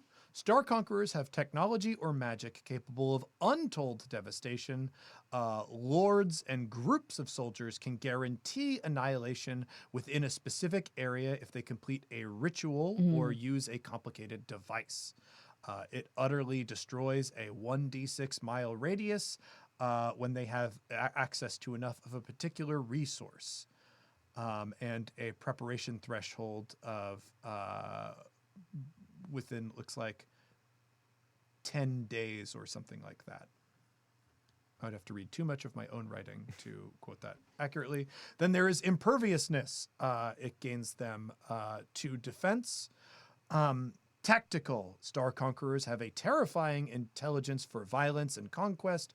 When they initiate an attack, they roll 2 risk dice and take the higher results. And finally, psionic. Soldiers, lords, and terrors can use the power of their minds to move physical objects and interact with other beings on a psychic plane. I get 2 of these, right? You get 2. I think psionics works very well Okay. for what we're talking about, and I also think mass destruction.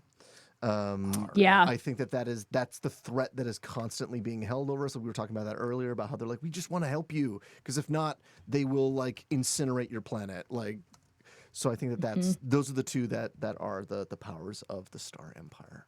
Excellent. Okay, perfect.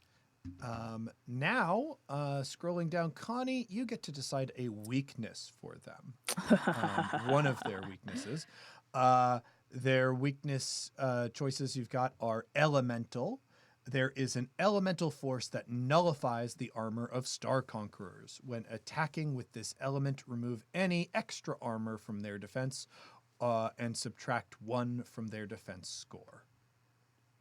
The next is environmental. There are atmospheric conditions that greatly aggrieve Star Conquerors. All attacks made in these conditions have an upgraded impact. Provocation. Due to pride, ideology, or instinct, Star Conquerors can be goaded into impulsive attacks or hasty retreats if met with a specific threat or temptation. I actually think elemental, but I think it's a very rare element that is difficult to find and in scarce supply on our world. I think it's star metal. I think star metal is the only thing that can bypass. let's go. Yeah. Yeah, that's great. A gift for me personally. Mwah, because I love you. Yeah. Gorgeous. Okay. Gorgeous, beautiful. Now we get to define some of the elements that we just talked about. And the first is there is a threat that the Star Conquerors are aware of, and they're aware of in other places. I'm going to turn to C. C, you get to choose 2 of the following. They have encountered this threat on other worlds. They have an ideological or instinctual aversion to this threat. They have faced this threat on this world before. Their aversion is grounded in fear, or their aversion is founded in respect. Oh, 2? 2. All right. It's got to be the demons. It's got to be the Yeah. relation to Yep, to the yes. DMs. And I love the idea that they have an ideological aversion to the threat, to interacting with demons in any way, shape, or form. Yep.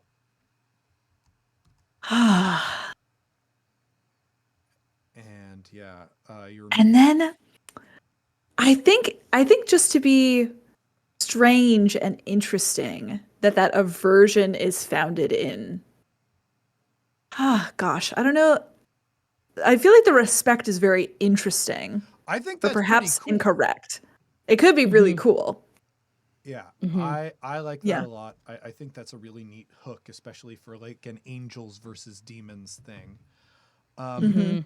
we're going to let Drew determine behavior here. Okay. So you get to choose two of the following. They will engage with the threat preferentially. They will make efforts to avoid contact with a threat. They consider this threat their only legitimate concern on this world, apart from blades.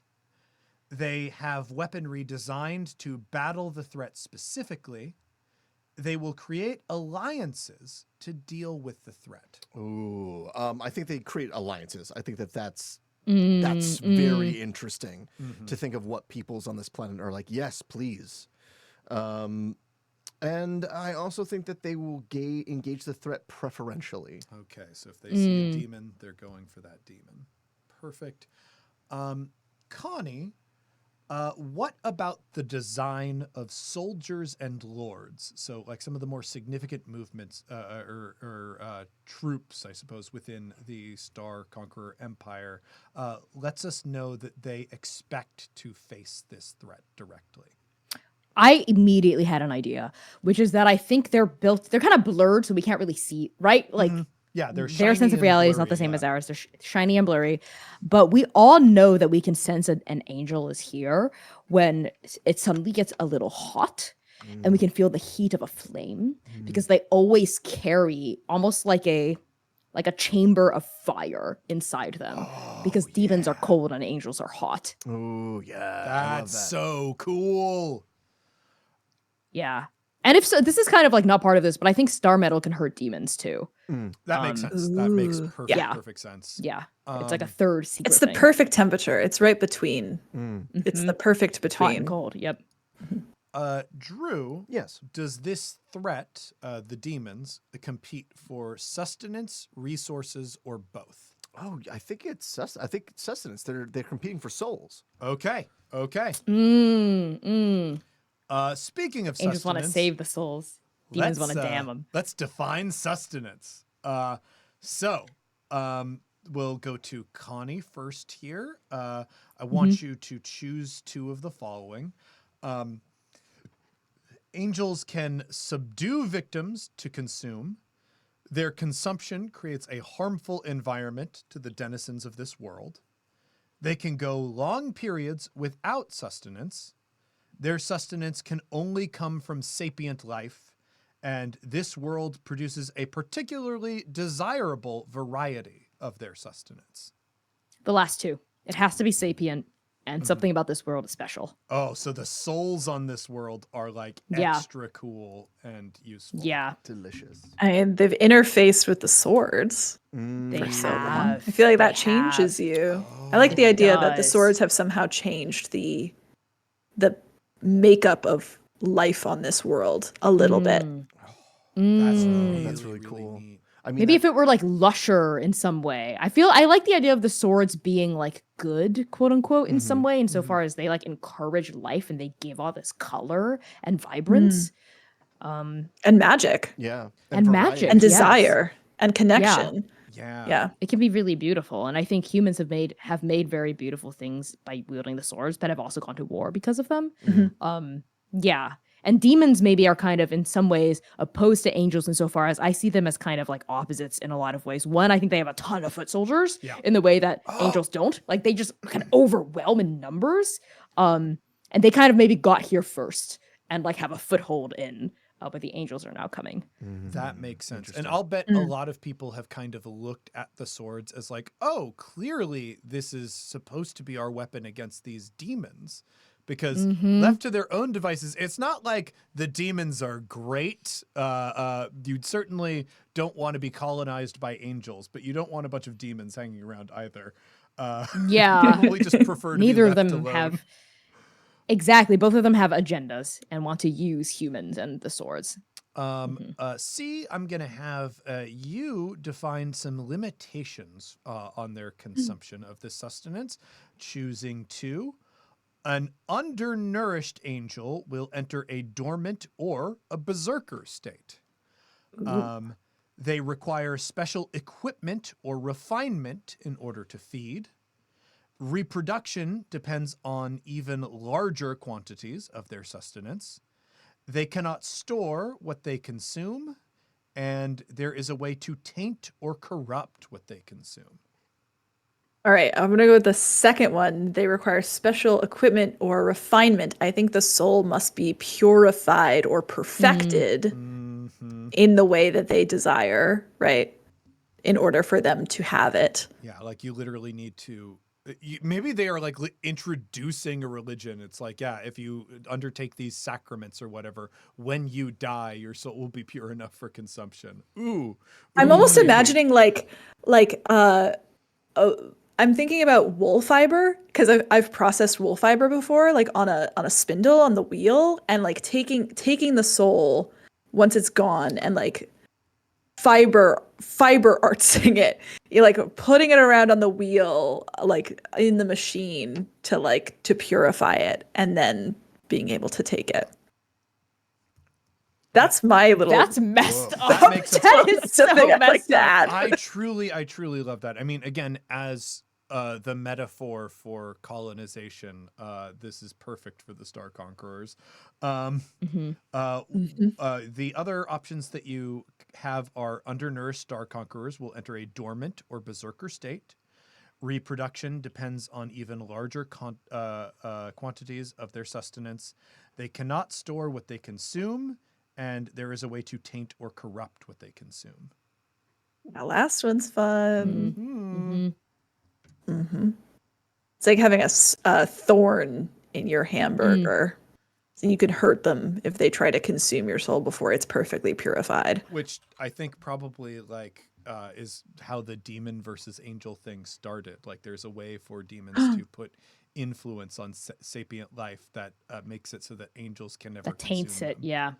Yep. So angels have to prep their food first. They have to come here, wipe out the demons, purify all the souls, and then eat them all. Yeah. Or Yep. prepare them all to be eaten, because again, like this could just be the supply chain for their crazy empire. That's true. Like they're like, oh, humans, we want you to live good lives. So when you die, we can eat your souls and they will be good and nutritious for us. So really, humans, we're not even eradicating you before you die anyway. Yeah. Your immortal soul will just be ours. Yeah. Gosh. And we've kind of already answered some of the open-ended questions here. What needs to be killed, destroyed, or harvested to produce Star Conqueror sustenance? Why, a human soul with purified sacraments needs to be killed and harvested.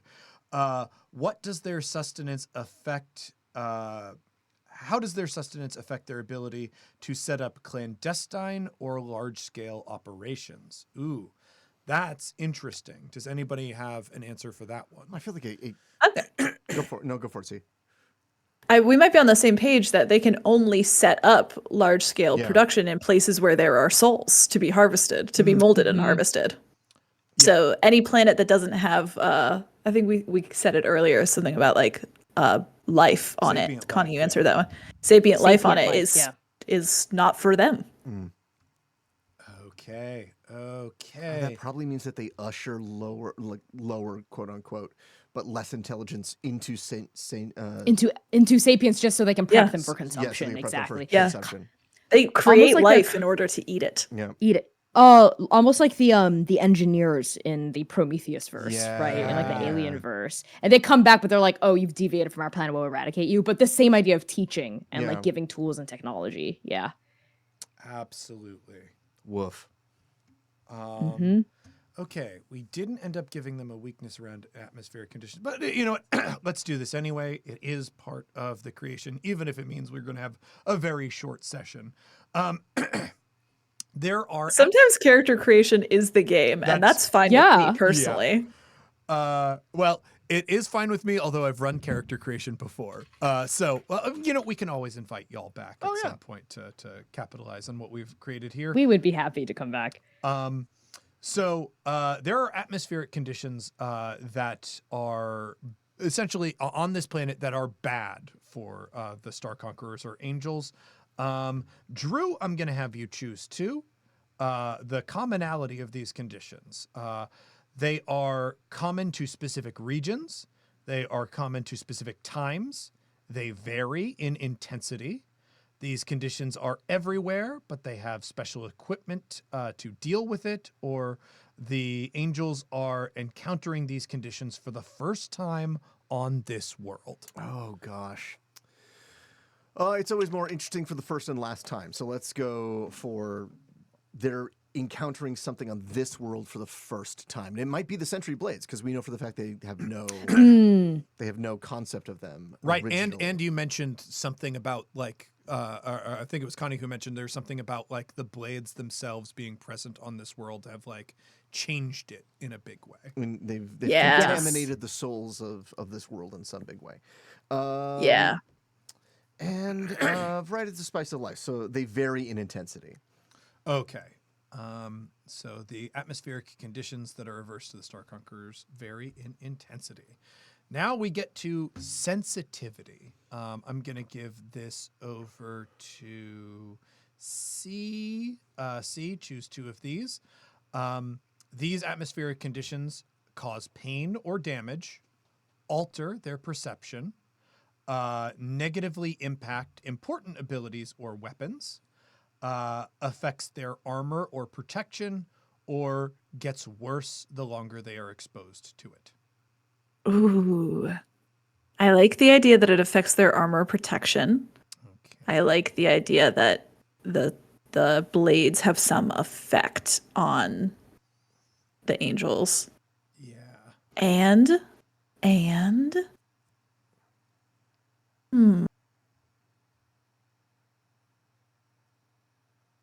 So- and I like the idea that it negatively impacts their important abilities or weapons. Okay, cool. Like if we think of the Sentry Blades as blades with desire and that have an effect on the things around them, it might affect the angels and the things that they are using in ways that they have never experienced before. It might just be like that the Sentry Blades have some inherent tie to free will. If both demons and angels are kind of like affected by them, and these are outside forces that want to influence or corrupt or exploit, it's just, yeah, the Sentry Blades are like purely focused on life being able to exist on its own terms, which I think is delicious. I really like that. I like that I really too. like And I that. like the idea that the blades, are, literally as blades, they are a tool and a weapon that it Can be used they in any way. themselves exactly they represent power, but it's the people that wield them that determine what happens. Like the blades just give you the choice to do that. Oh, yeah, that's so cool. So they're neither good nor bad by themselves. Well, I think because we've established that they're Sentry Blades, this question might already be answered is, when might these conditions be dangerous for denizens of this world? Hey, if these blades are levied against denizens of this world, they will also hurt them. So that Yes. makes perfect sense. The last thing that we need to define is a particular resource that is present on this world that the angels are interested in, that could be related to or completely apart from the souls that are their sustenance. Connie, choose two for availability of this resource. This is generally considered rare, precious, or hard to attain for denizens of this world. This substance is common for certain professions or social classes to have. This substance is finite and non-renewable. This substance is well known or studied, or this substance is found near or especially far from most settlements. God. Okay, we're thinking about the planetary makeup of our world. Yeah. And we're thinking like kind of sci-fi core. So I'm thinking, what if it's like almost like a small galaxy? So there's like multiple planets in our world that unless folks mostly want to keep things on one world, which I'm also cool with. So because this resource, the substance I'm thinking, I kind of want it to be star metal. So I'm thinking that, or it's like star metal is a secret other thing that we never really define. I'm torn between the two, and I would love to have input from folks. I have a pitch, which is adjacent to that, because the Sentry Blades, correct me if I'm wrong, in the lore of this world, have come down on a ship. Yeah. What they if came it was down the on fragment- Cosmic Blade? Yeah. Yeah. What if it was the pieces of the Cosmic Blade that are the resource, like that are just kind of like scattered all over the place, right? Ooh, all over the Like place. Okay. pieces of the thing that brought the swords to us. Sure. Okay, I like that a lot, Yeah. actually. Okay, so I kind of want to keep things on one world, one planet. Yeah. Then that's kind of what I'm tied to.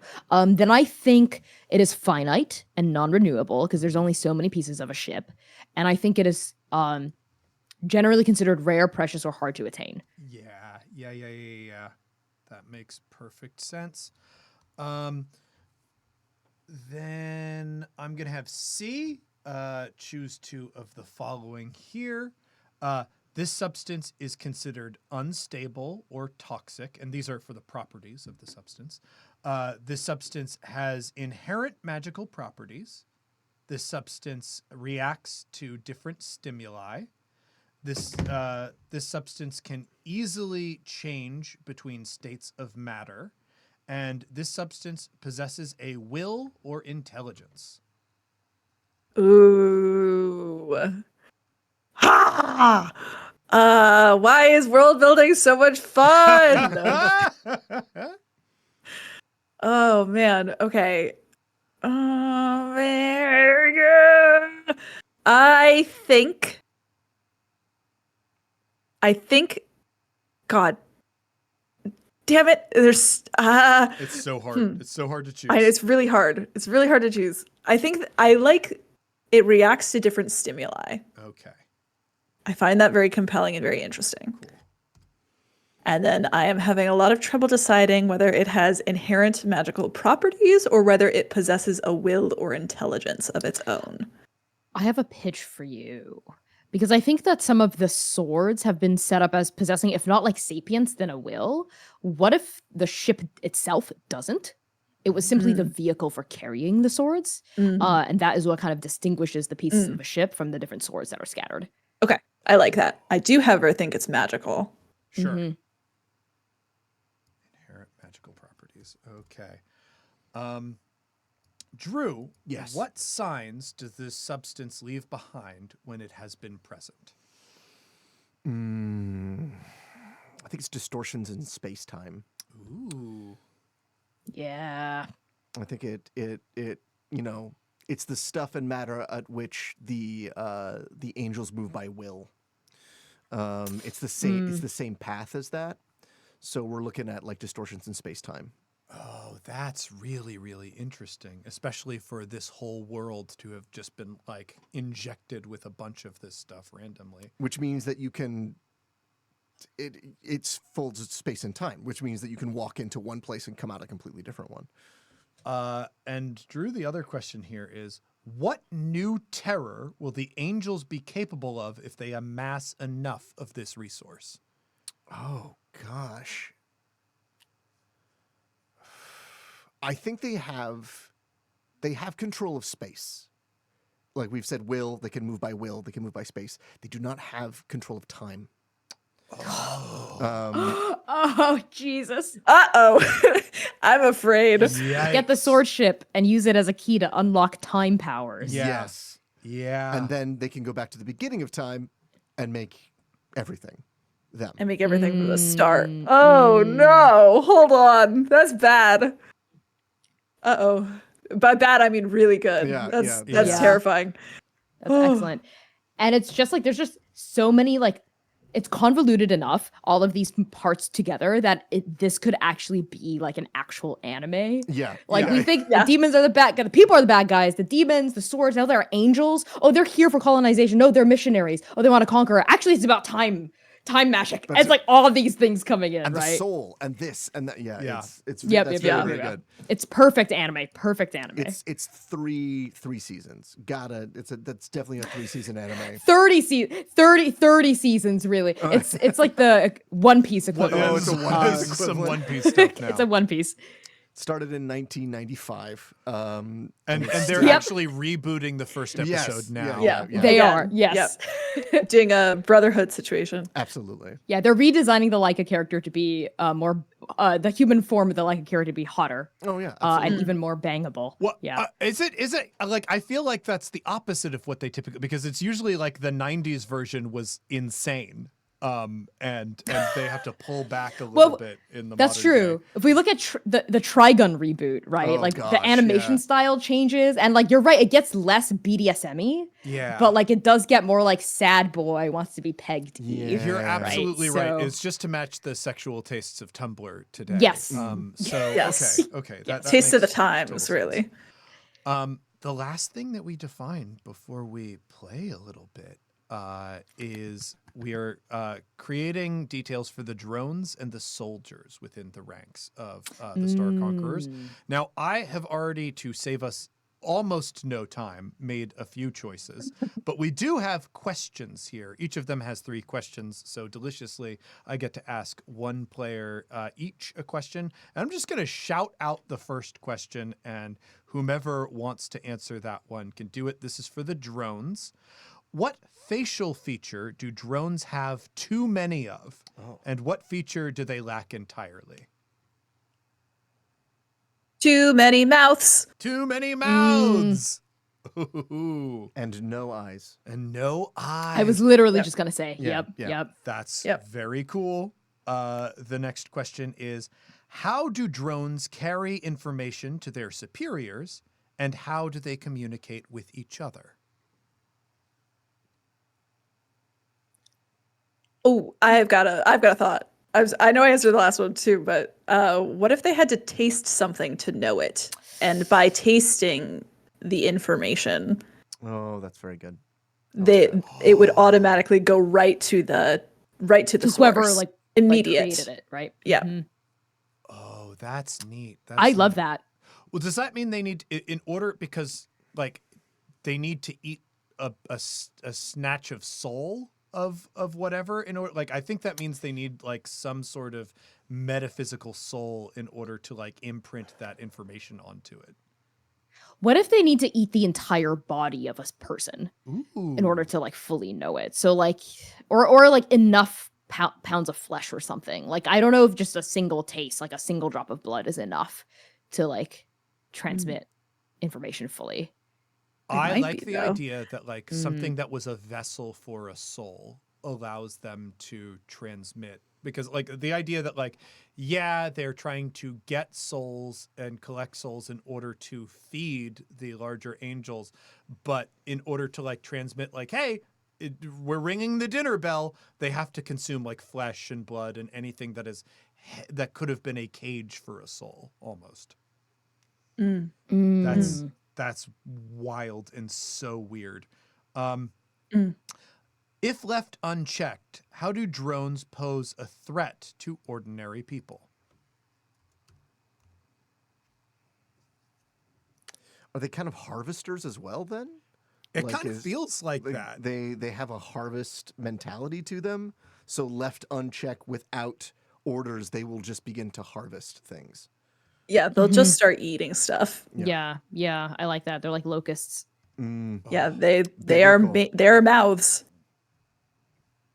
Do we call these the locusts and the soldiers the shrikes? Ooh, okay, yeah, that's really cool. Love it.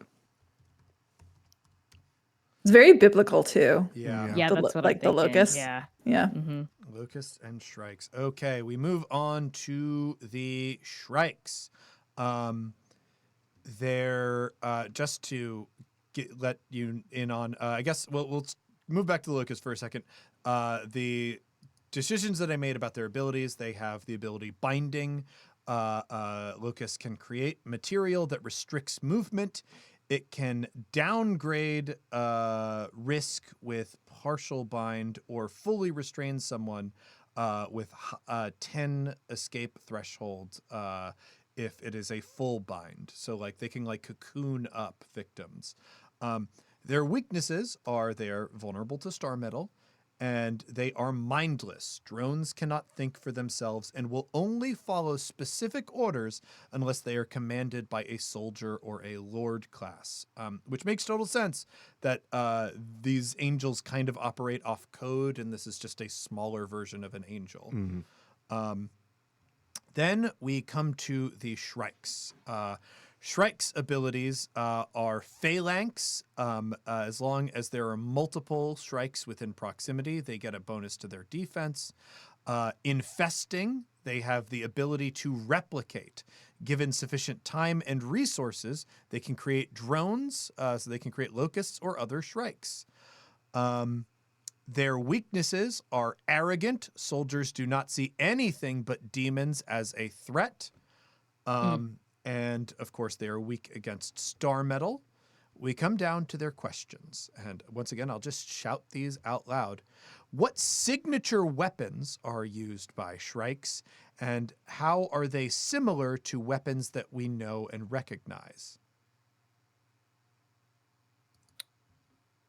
Swords. Yeah. I like the idea that they also wield swords just like we do. And I like the idea that their pauldrons have huge spikes on them. So when they like defeat someone, they put you on there for harvesting. Oh, nasty. Wretched. Oh. Wretched.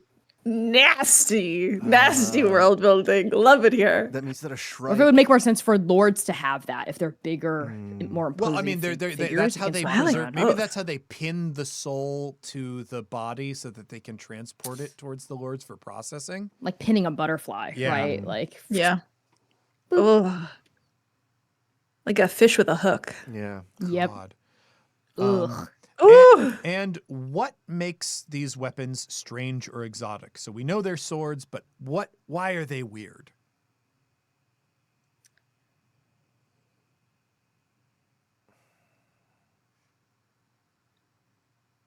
My immediate pitch is that they're flaming swords, obviously, because Yeah. we've Oh, got like Goal Angel. fire. Oh, because it's hot. Mhm. Yeah. Yeah. I don't. Mhm. Part of me also says that like because they have psionics, they don't wield them like we wield them. They just move around them. I like that. I like that. Like like a halo. Like the swords kind of fan out and float around them. Yeah. I like that. Or- Yeah. No, I really like that as well. And the swords. I think could they should be also like, be fire. No, yeah, there's. I think they should be fire Yeah, too. they're definitely fire. Floating fire swords. If not on fire, they Yeah. are like white hot. And I so- think, the Exactly, way that yes. they're on fire, especially because we described them as being blurred, you know that little point just above fire where it just kind of like lenses and warps? Like the fire Like the isn't heat wave, visible. yeah. You just see like in the shape of fire, this warping. So it's like really, really hideously disorienting. I think that's also supposed to be the hottest part of a fire too. So Yes. kind of Yes. terrifying. Oh, that's really cool. What strange traditions inform the Shrike's warrior sense of honor?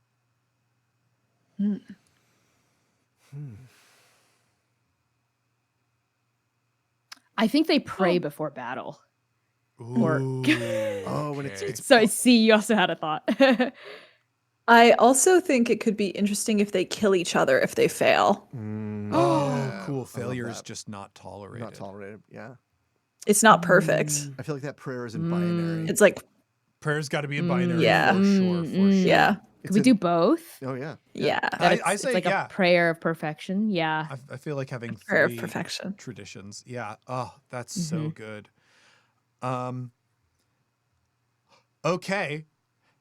How many mundane warriors, and by that we mean non-century knights and like not like wizards or witches or any other things, like just soldiers, are needed to take down a single Shrike? Oh God.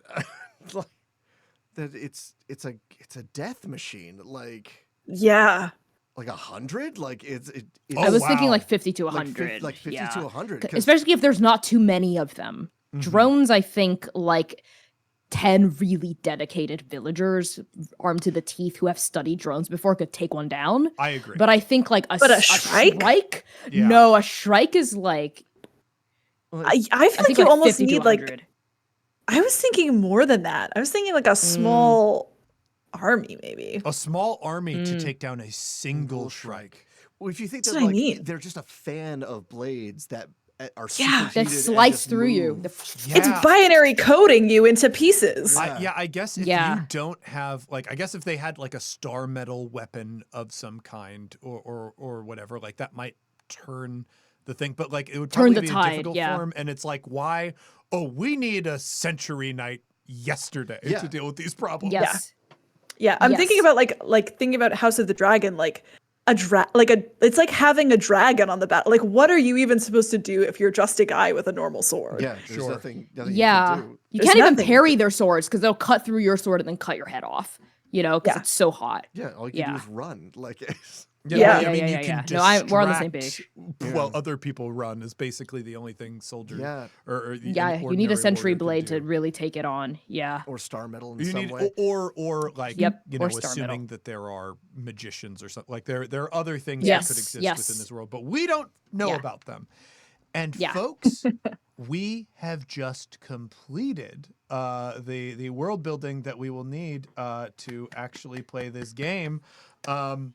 So I think right now is a perfect time for a quick little bio break. good to me.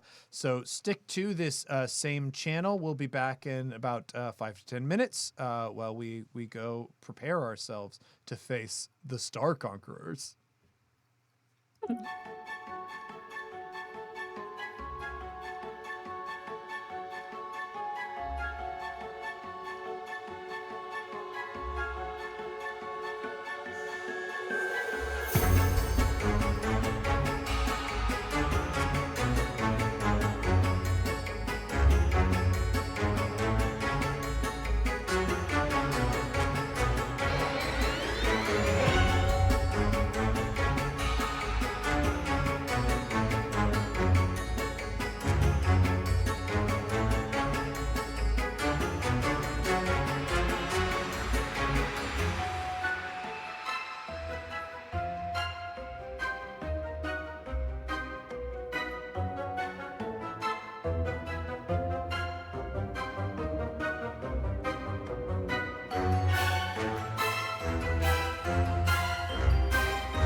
I didn't realize that the promo video wouldn't play on a loop, so now I'm just here to remind everybody the stream is still going.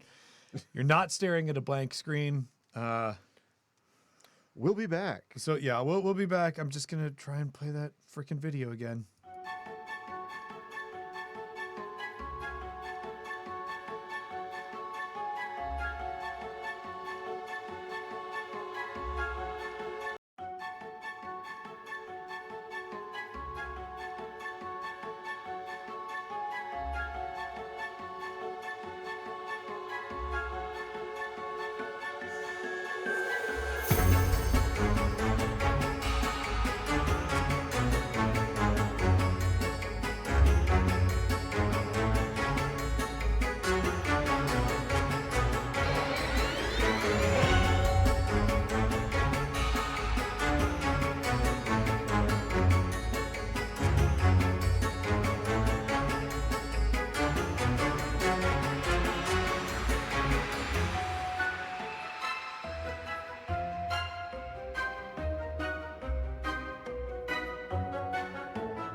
And we are back. Thank you so much for being patient with us while we dealt with the strife of having physical human bodies. The angels will fix that for us. Yes, they will. They'll purify They sure it. will. And will that mean they turn us into cosmic spaghetti? Sort of. Sort of.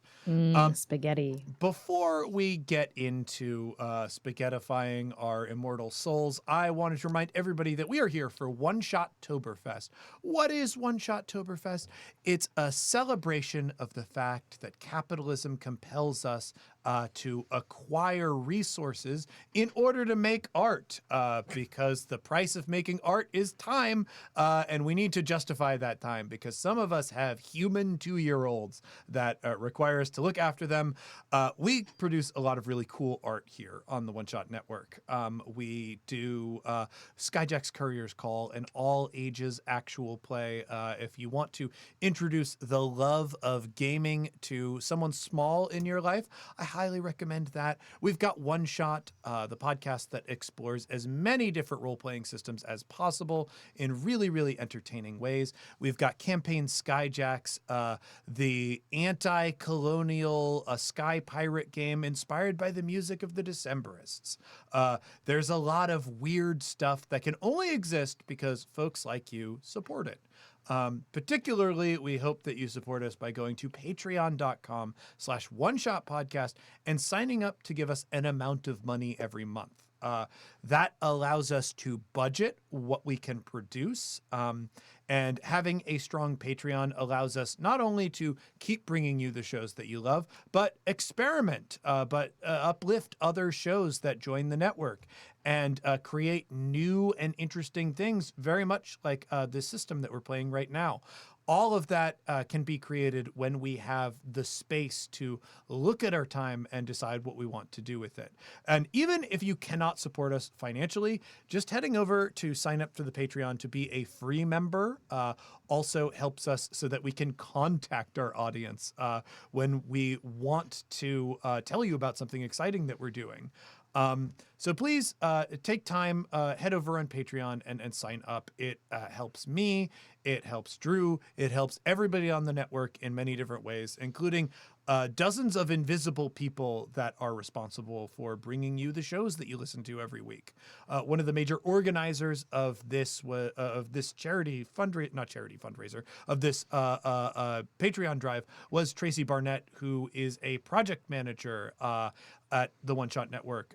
Tracy is the effort behind things like our book club, where we get different RPG designers to create micro RPGs, especially for Patreon members every month. Tracy organizes things like the recordings of one-shot episodes, taking that audio and turning it into the final product that you listen to, beautifying and uplifting the voices of Dylan and everyone that he chooses to have on for those episodes.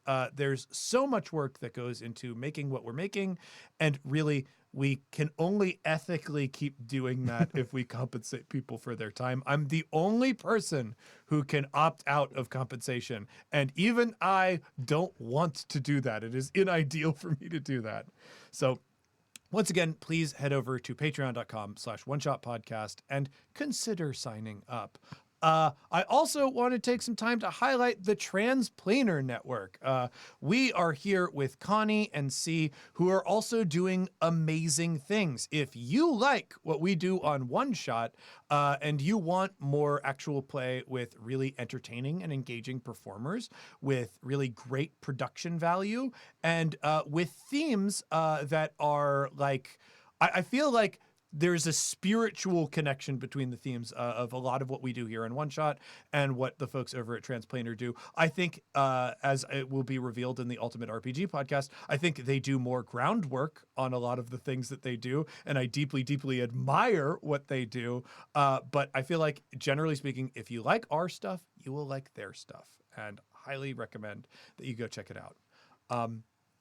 But we have a game to play, and we're only going to really be able to start an adventure here, but I think that is fine. Mm-hmm. I am really curious to see what we can do with some of these ideas that we came up with in our session here. So I think we join you on our generic fantasy looking world. I think we've got a lot of sweeping vistas, tall trees, billowing grasses. But of course, the generic fantasy world idea is only merely the foundation of what we create together. So I'm going to ask each of my players to describe one detail that makes this generic fantasy landscape unique or interesting. I think off in the distance, depending on where you're standing, especially if you're in the lowlands, at the crest of a valley, or somewhere where the land lays very flat and still, on the horizon you can see a warping of the line where sky meets sea, or where sky meets land. It's a sign that there's a part of the shattered sword nearby, a distortion in our perception of reality. And sometimes that distortion looks like a black spire being punched directly into space. And sometimes the distortion looks like the memory of a home that you never had. And sometimes the distortion looks like a smell that you can't quite place as soon as you stop smelling it.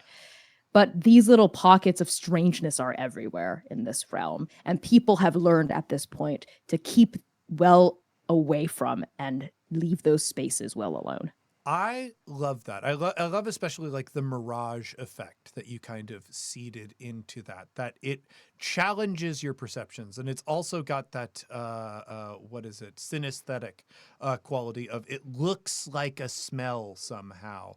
Yeah, it warps the world in a way, but I also want to say that against this landscape, that lensing that you can see, that strange spire in the distance, it is not threatening or looming in any way. People keep their distance from it, perhaps in the same way that you keep your distance from a high mountain. It is a beautiful part of the landscape that nature seems at harmony with in some ways. It is a quirk of the area, a way that people orient themselves. But it's not a harbinger of doom or death, the way you might immediately think. Who's got another detail for me? I've got one for you. There used to be a full moon. But now it is broken in the sky in many pieces, and one of a larger piece is very close to the atmosphere of the Earth, and occasionally casts a 6-hour second night over different parts of the world depending on the orbit. Yeah, I love that. I love that. And I think there are trailing pieces from that large section of the moon that have broken off that 1 like, hour connect night. it to the moon. Yeah, it's just like you get a lot of tiny eclipses across the planet. But obviously this big chunk causes the most of them. And of course, having that kind of detritus in the orbit of the planet means there are a lot of shooting stars too, which is just Yeah. sweet and delightful. Drew, what have you got? The world itself is very overgrown. It is a world that is not developed or industrialized in any way at this point. As a matter of fact, there are no large settlements of humans. Collecting together is dangerous because that's a lot of souls in one place. Oh, wow. Okay, so a thing that we have decided is the Star Conquerors are a very immediate and severe threat. I think they are. I think that they are. It is not they will be here one day, but they are here now. And the only large settlements or cities that we see are religious centers, where the faithful gather to purify their pristine souls and give them to the cosmic weavers. Yeah. Okay. So yes, basically in order to be able to gather, in order to be able to have large settlements, people kind of need to convert or they face the wrath of the Shrikes. That is wicked. Could we add that I think the angels came not super long ago, but also Yes. not super recently. I'm Yes, thinking yes. within similar to when the sword ship crashed and fell, like around 300 years ago or so, maybe give or take 100 years. So Yeah, there I are like the probably idea like that the swords have been Mhm. here longer than the angels. yes. Then the angels. So maybe the angels came like 150 years ago or something Mm-hmm. like that. But I'm thinking there are definitely remnants of civilization, Yes, right? So absolutely. like abandoned city centers and whatnot. Yeah. Well, I also kind of I'm gonna hopefully challenge in a positive way that first bit of world building that we got around those lensing pillars and whatnot. I think any free cities remaining actually have to be built within the territory of the weird star metal, because it's the only places that the angels won't approach, like generally speaking. Mm. Um, hmm yeah, you just, in order to survive, in order to build those cities, people just had to go, well, I guess I'm going to walk into the lens zone, and everything's kind of messed up in there, and it's hard to live. But it's hard to live in the way that it's difficult to live in like a desert, right? You get used to it. People are really good at adapting to even extreme circumstances. We just think of extreme circumstances in terms of temperature and biodiversity and not lensing and warping of space-time. But hey, if it was there, we would figure it out, because that's sort of the plucky kind of people that we are. I think that we find our three heroes on this vista that is overlooking this in the distance warping pillar, because this place is rumored to be the location of a free settlement, and they have called for the aid of Century Knights, and your group has decided to answer that call.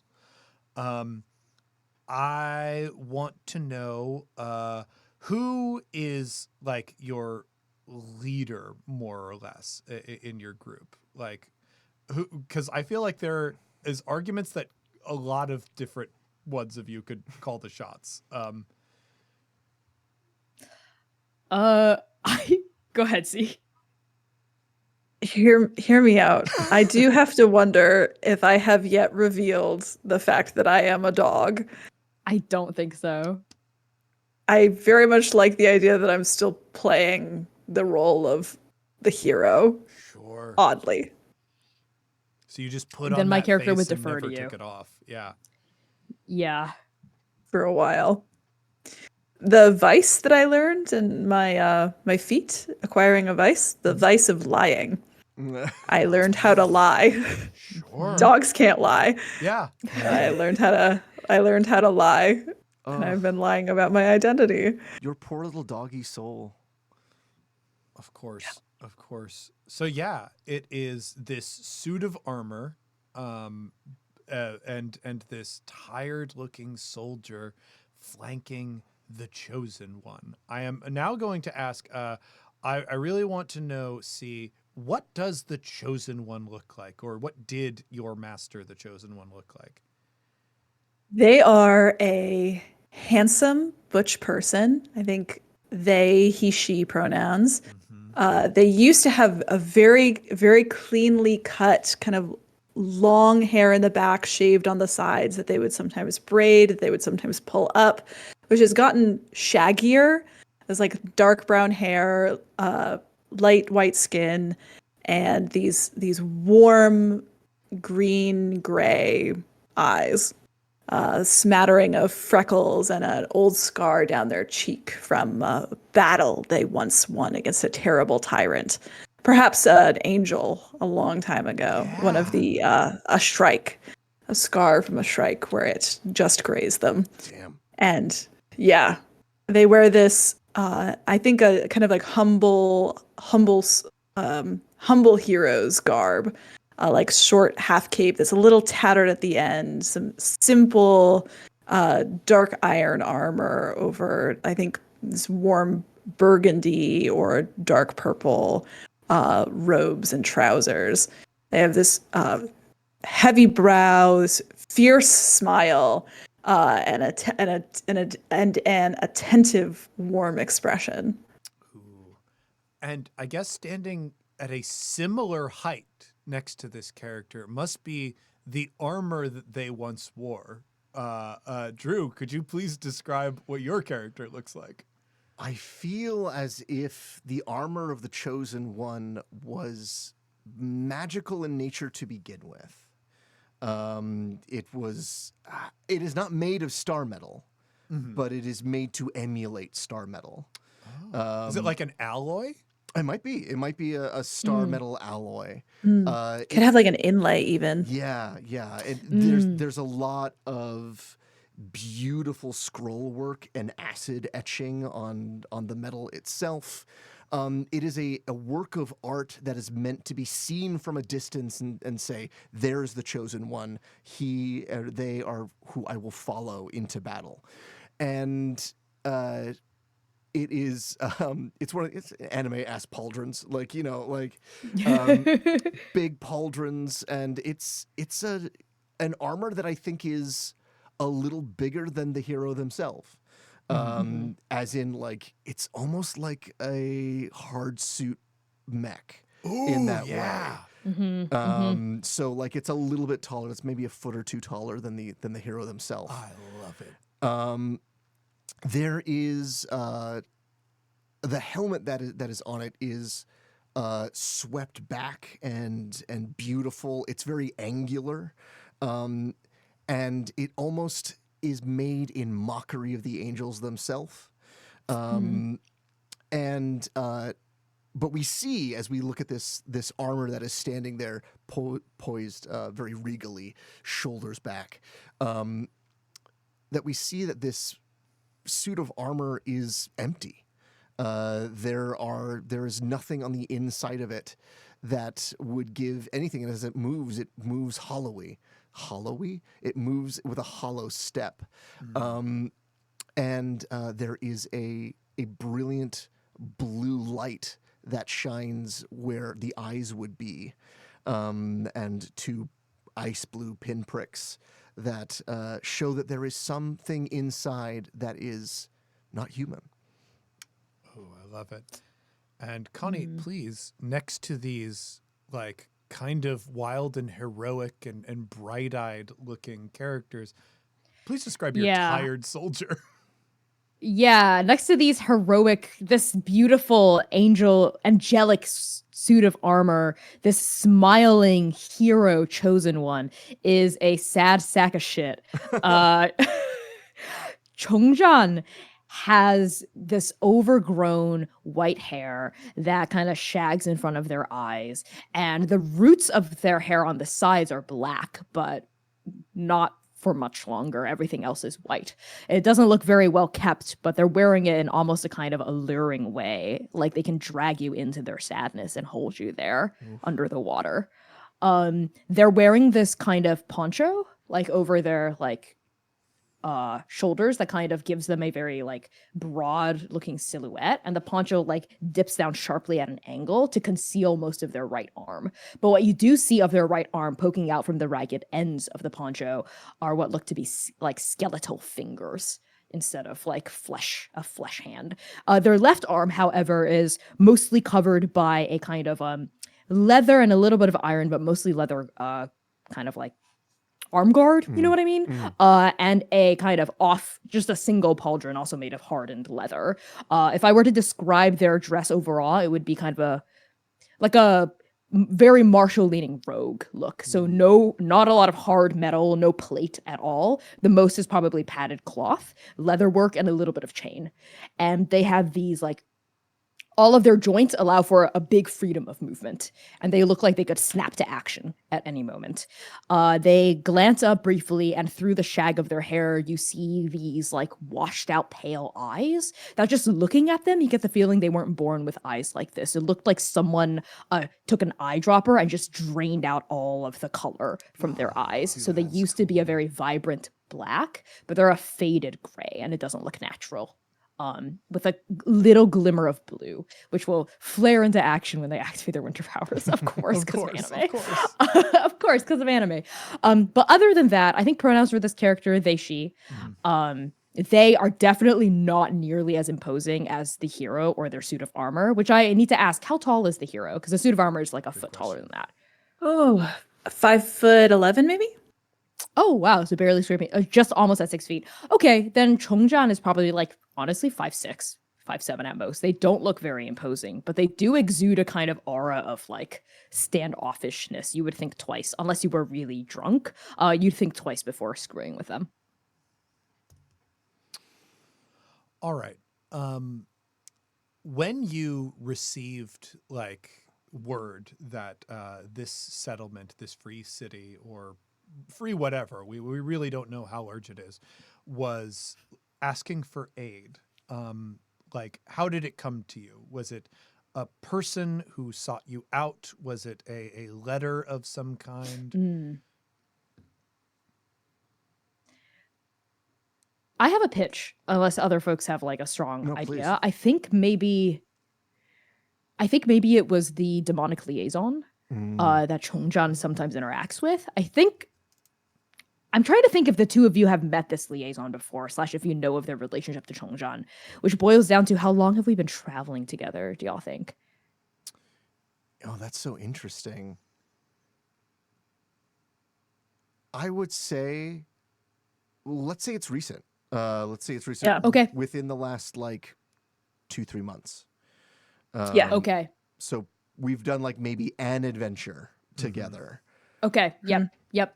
I think maybe we met the inciting incident was like some big violent thing that brought us all together, and we ended up like weirdly working well together, and we decided to travel together and obviously we're all sword wielders too, Yeah. so that's rather unusual for us to meet up. Yeah. Okay, then in that case, the two of you would notice that occasionally when we make camp, Chongjan will excuse themselves from the camp and be gone for hours at a time, but then return either not saying anything or with new information.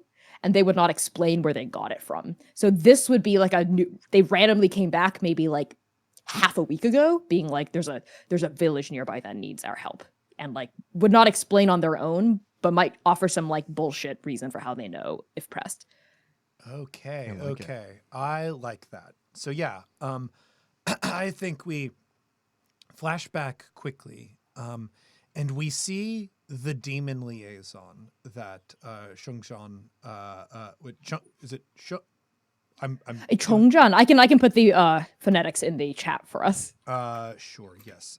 I just want to make sure that I'm not just making it my version of the thing and it is the actual character's name.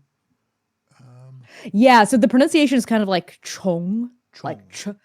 like change almost, the ch in the beginning, Chong, and then you go kind of ong at the end, Chong. and John. John. So almost like you're Okay. saying John, but like kind of angrily, like John. Sure. Great.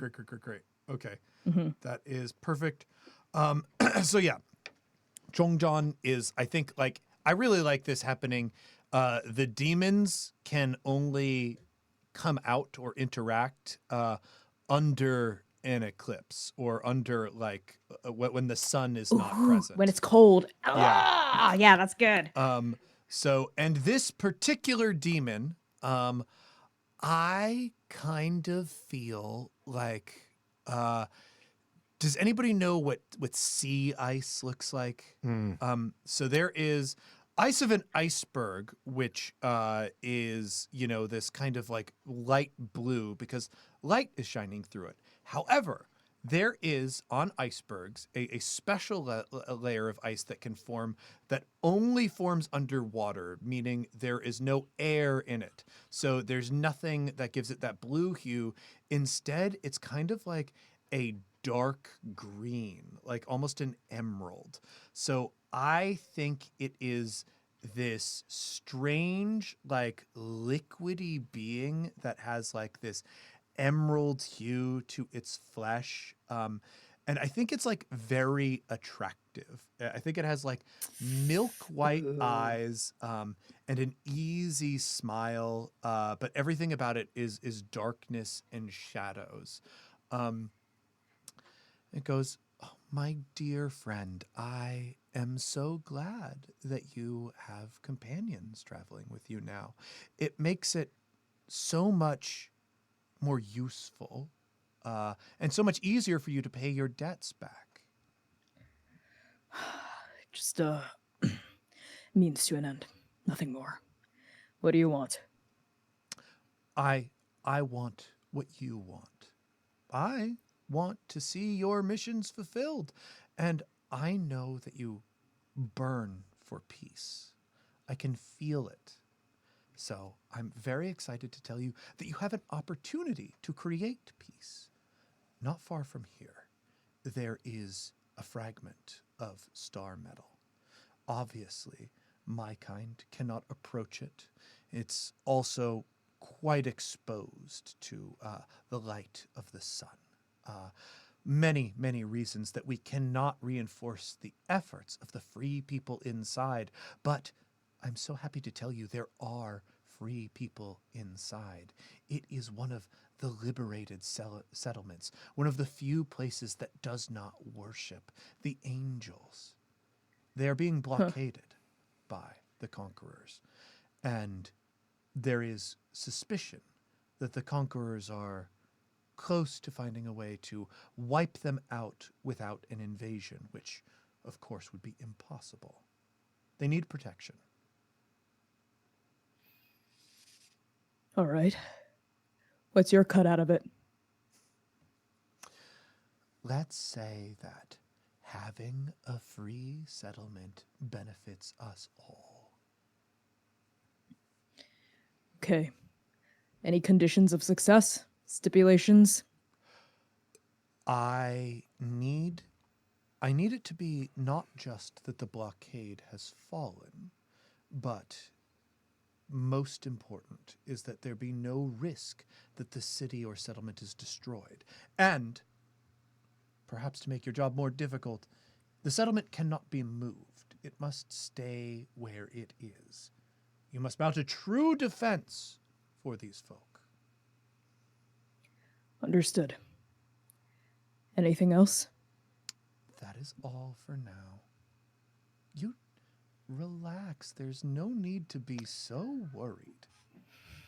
You have been on your guard since the moment I met you. You were coughing up blood and staring at me with suspicious eyes.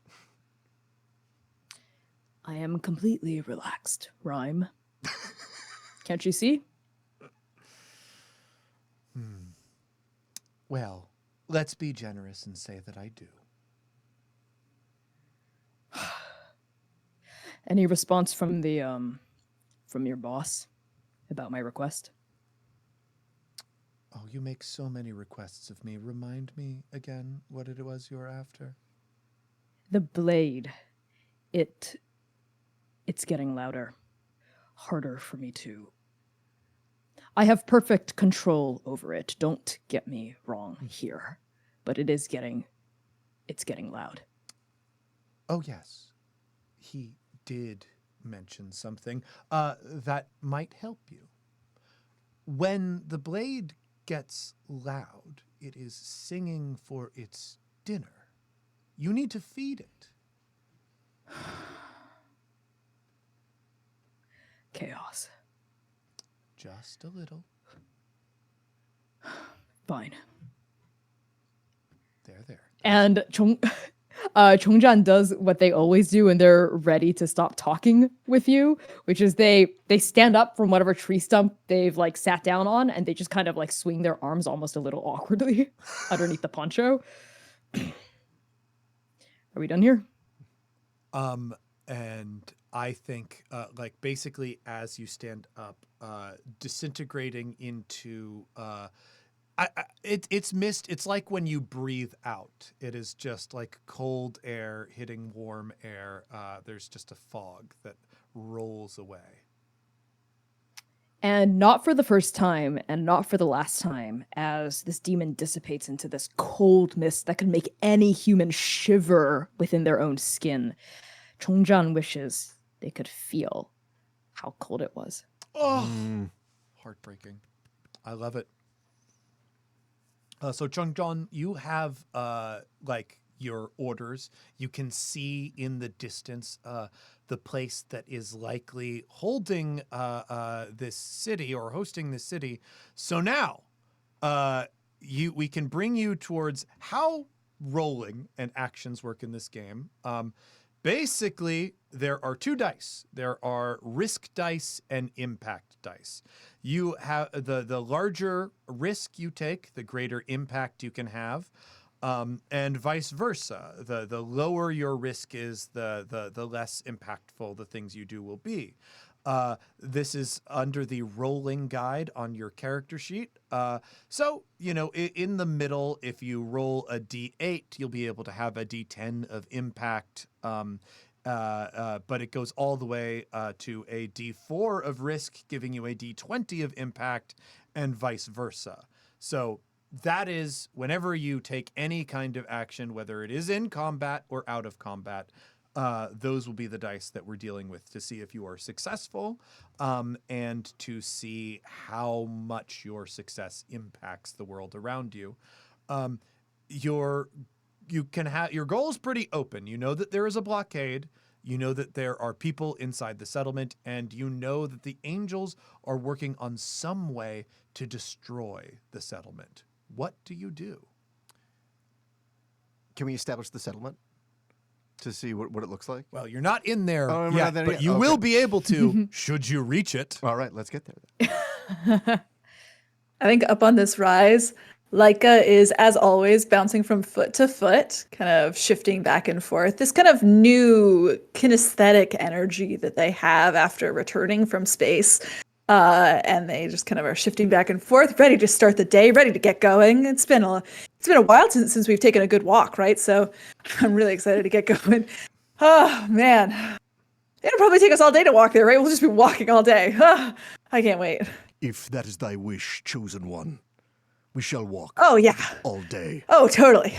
Yes. Oh my God. I would be so psyched to walk all day, actually. Oh man. And you finally don't smell like brimstone and winter grass anymore. So I'm just, it's going to be such a good day walking. Chosen one, do you wish me to throw the stick? Oh yeah. Just to get us going. Yeah. I feel like we should just do some reflex management. And If that Do you is wanna thy run with me? wish, I will run with you, chosen one, if that is what you wish. yeah. And do you want to run with me too? Just to get started, just to get the blood pumping. Just I'll stay the course on the path to the settlement. The 2 of you can. Yeah. run Cool. off Cool. if you Yeah. want. Are you sure? Yeah, I'll watch our stuff here. Okay. Cool. Yeah. we walk. Cool. Yeah. I'll bring it back to you. You know what? Can I roll to Fine, chase yeah. a stick? Yeah. It seems like speed is the name of the game. It feels like that's what you're working for here. So decide on how much abandon you are running with versus All the way. how much. So you're going all the way up to, it's a D4 of risk and a D20 of impact, and you're trying to go as fast as you possibly can. Yeah. Yeah. Love it. By thy will and power, I will throw the stick. Nice. I rolled a 2. Okay. You've got a 2. You I described you on a vista. So I really like that, there is kind of this wooded area beneath you, maybe a forest that meets some plains around this strange lensing spire. And literally we see this suit of armor toss this stick down into this abyss, and we see this extremely excitable and nimble hero that occasionally perhaps moves on all fours. Who's to say? I think essentially dance down this edifice. What did you get for your impact? The D20 roll? Oh, I rolled them both? Yeah, roll them both, because that Oh. was the risk was to see something else that we'll get to in a second, but the impact is what you were driving for. You were prioritizing your speed. That is the thing that is going to be heavy. So roll that He's D20. going the distance. My risk was a 2. My impact was a 19. Oh my God. So this is something that would be literally impossible for any other person. You are moving with the speed of it's the speed of an avalanche. You are like flowing down this mountain. Your step is as sure as a mountain goat's. Some of the landings that you make just betray a level of balance that is completely unheard of. I think it is. I'm actually curious. Does this remind you of the hero that you once followed, Shungjan? Like, is it like? Oh yeah, that's the spitting image for like, wow, some wild shit happened in the intervening years. Okay, so we've been traveling for 3 months. Chongchan thinks there's something really fucking weird and wrong about this hero. Like, has felt it since the moment they met. Like, assumed that you just came back weird.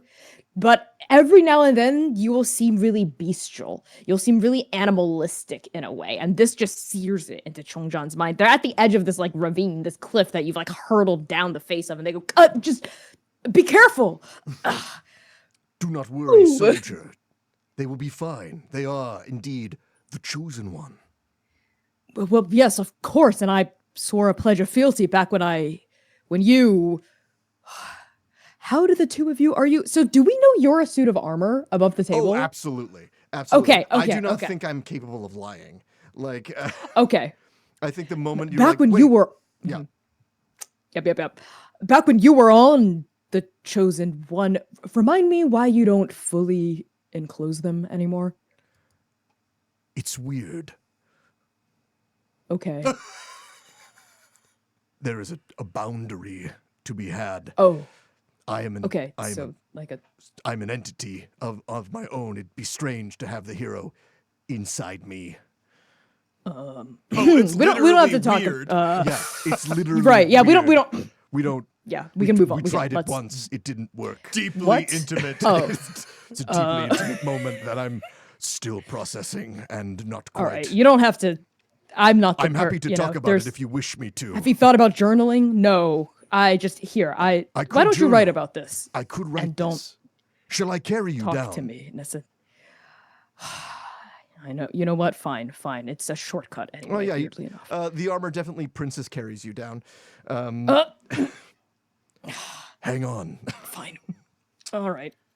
Big guy. And And I like place my hands awkwardly on your chest piece. Oh, cold. I'm gonna roll. I'm gonna go middle of the road. I'm gonna do an 8 and a 10. Okay. Give me a second to roll. Trying to see if we have any. This is a 10. That's a 10. Um, Do we have an 8? I don't know if we have an 8. I think we did at some point. At one but point I we don't see did, it. but you know what? It's fine. Let me pull up a dice roller real quick. I'm so sorry. All right. The shared dice tray sound ASMR was really I loved. Here's an 8. I Here's an love 8. that. Excellent. That is a 3 on the 10 and an 8 on the 8. Okay. So I think the Chosen One moves down. What was the Chosen One's name? Because I assume it's different. Leica. So Leica. so Leica has like fully adopted the name. Okay. Or was it Leica named their dog Leica? Oh, damn it. I need 2 names. This is the hardest part of character creation for me. So I'm so sorry to ask for another name. That sucks of me. Okay. The hero's name can be Andromeda Andromeda. and Andromeda. Okay. And the dog's name is Leica. Okay. So Okay. Leica moves down the hill with like all the subtlety of uproarious laughter. It is a joyful thing to watch them descend, but like there are rocks that are displaced. There are things that are tumbling now, and their joyful cries like echo over the hills.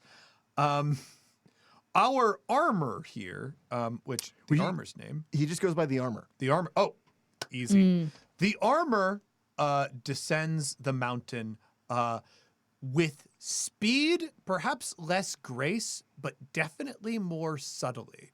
I think it is like very planned movements, almost like very automatic, jumping down to a place with near perfect balance, then jumping to another. It's very mindful. The armor will say what he is about to do before he does it.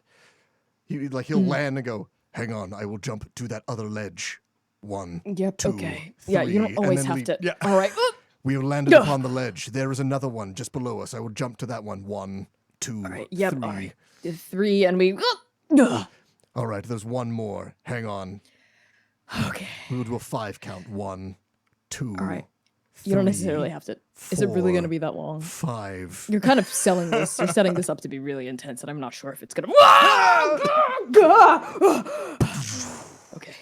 We have arrived. So yeah, we'll actually cut to that arrival in a second, because Leica was the first one down the hill, like by a wide margin. Mainly because Armor's having to take care of a human person, and make sure that they don't break any bones. Leica just caught up in enthusiasm, took this reckless path down the hill, and I think even reached the stick.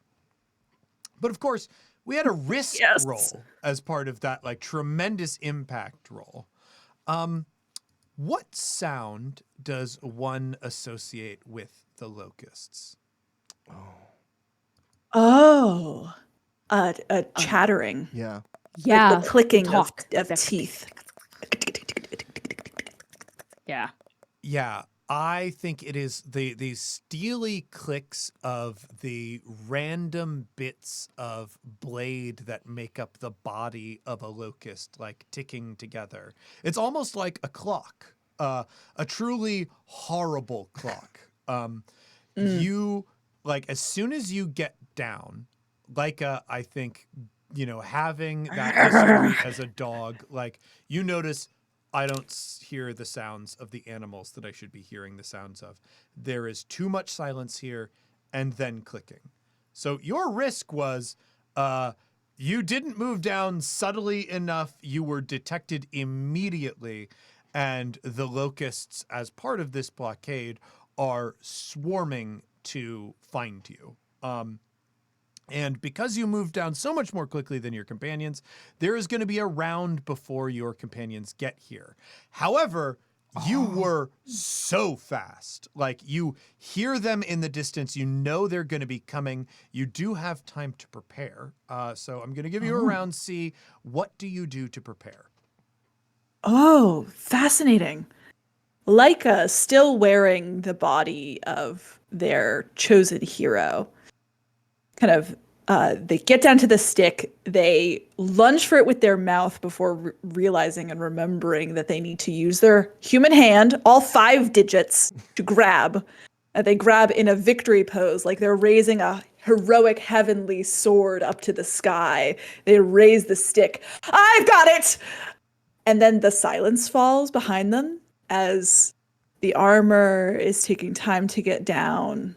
Yeah, you can There's hear no faintly in the birds. background, I will jump to this spot on 4. 4, 1, 2. And 5. then, no, please don't. You don't have to. Ah! And it's like, head tips. They hear something.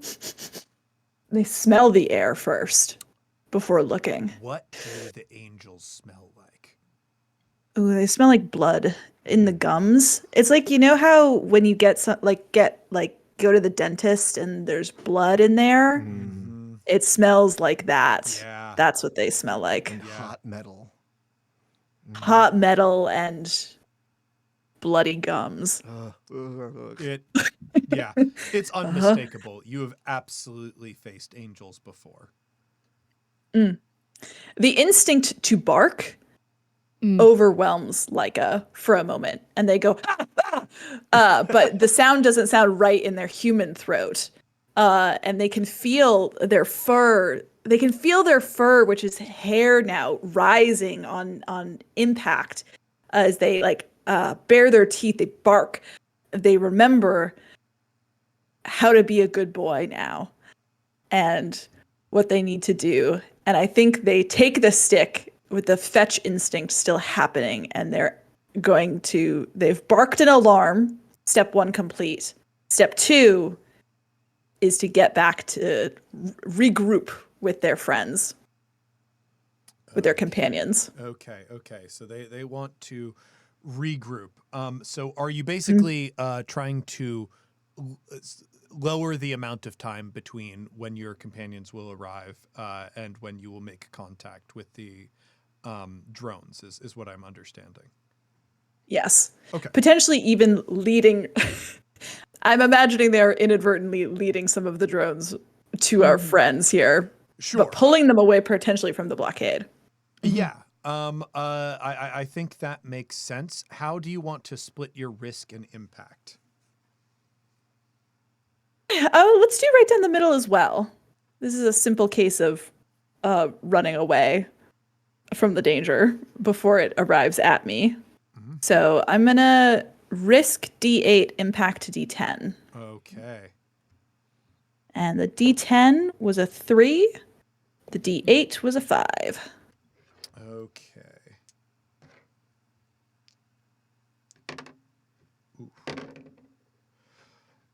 All right. So they are able to perfectly follow you. You are not able to lose them. They know where you are, but they're moving at a I did pace bark that's at them. much slower, much slower than you.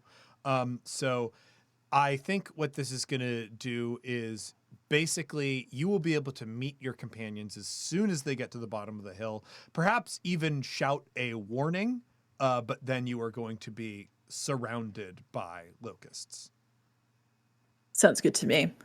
I think as you're both getting down to the bottom of the cliff, that final arrival, or rather Andromeda comes breaking out of the tree line, running again. There's still that kind of like big expression on their face. They're still holding on to the stick. We got There you are. They got the We stick. need to be Oh, quiet. Well, There's a blockade up ahead. Don't forget. yeah. No, yeah, I got it. You got what? The blockade. Well, shit. All right. Your group is definitely going to be able to act first. What do y'all do? Like, you can hear the locusts closing in. The armor sets down Chongzhan. Chongzhan. Sets down Chongzhan and pulls from their back their sentry blade. It's 6 feet tall. So they're like 7 foot. They're like 7.5 feet. So it's just a little shorter than they are, but it's two-handed.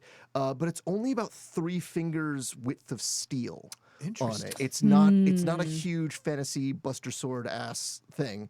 And they take it off, and it's etched in these like arcane demonic runes, and the blade is black. And it gives off smoke, and the Yeah, I think these runes are the sort of Arctic blue color that you'd associate with icebergs traditionally. Yeah, so it's like a black blade with this ice blue, and like it gives off that like mist when it's something that's very, very cold, like dry ice. And they place it forward into the ground ahead of them, and the moment that they see the first locust, you see them kick out the bottom of the blade, so it flips back onto their shoulder and into like a circle. And we see the armor begin this, just going in circles with the blade. That there's now like a aura of just moving metal around them. Ooh. Okay, that rips. And is there anyone else who's going to take an action before we begin? Yes.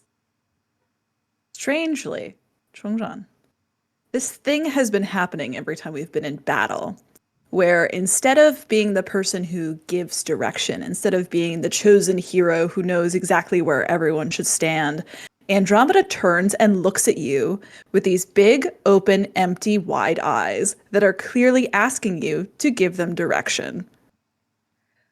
This is not the first time it's happened, but it does still startle Chongzhan, who remembers the general Andromeda as being such a forceful, charismatic leader that it kind of takes their undying breath away for a second.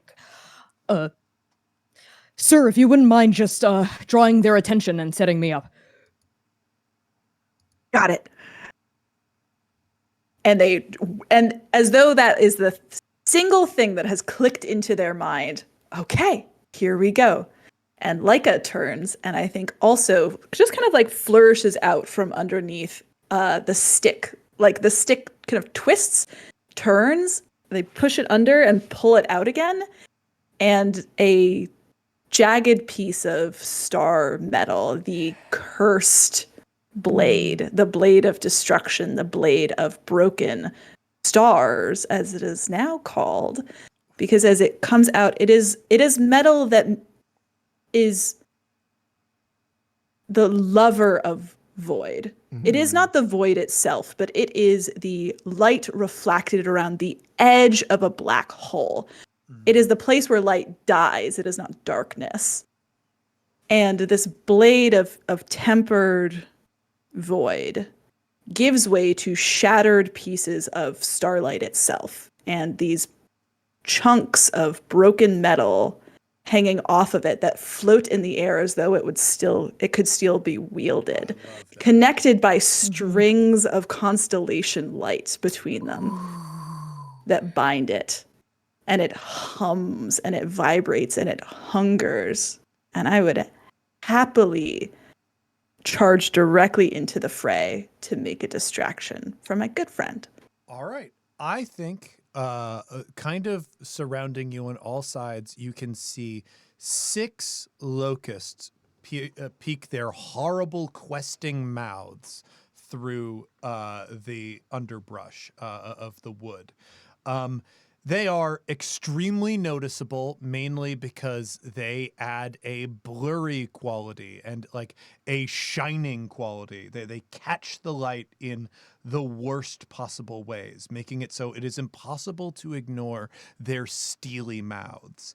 They maybe don't exactly have teeth. Maybe it is like many, many beaks or something, but everything about them implies sharpness, implies cutting.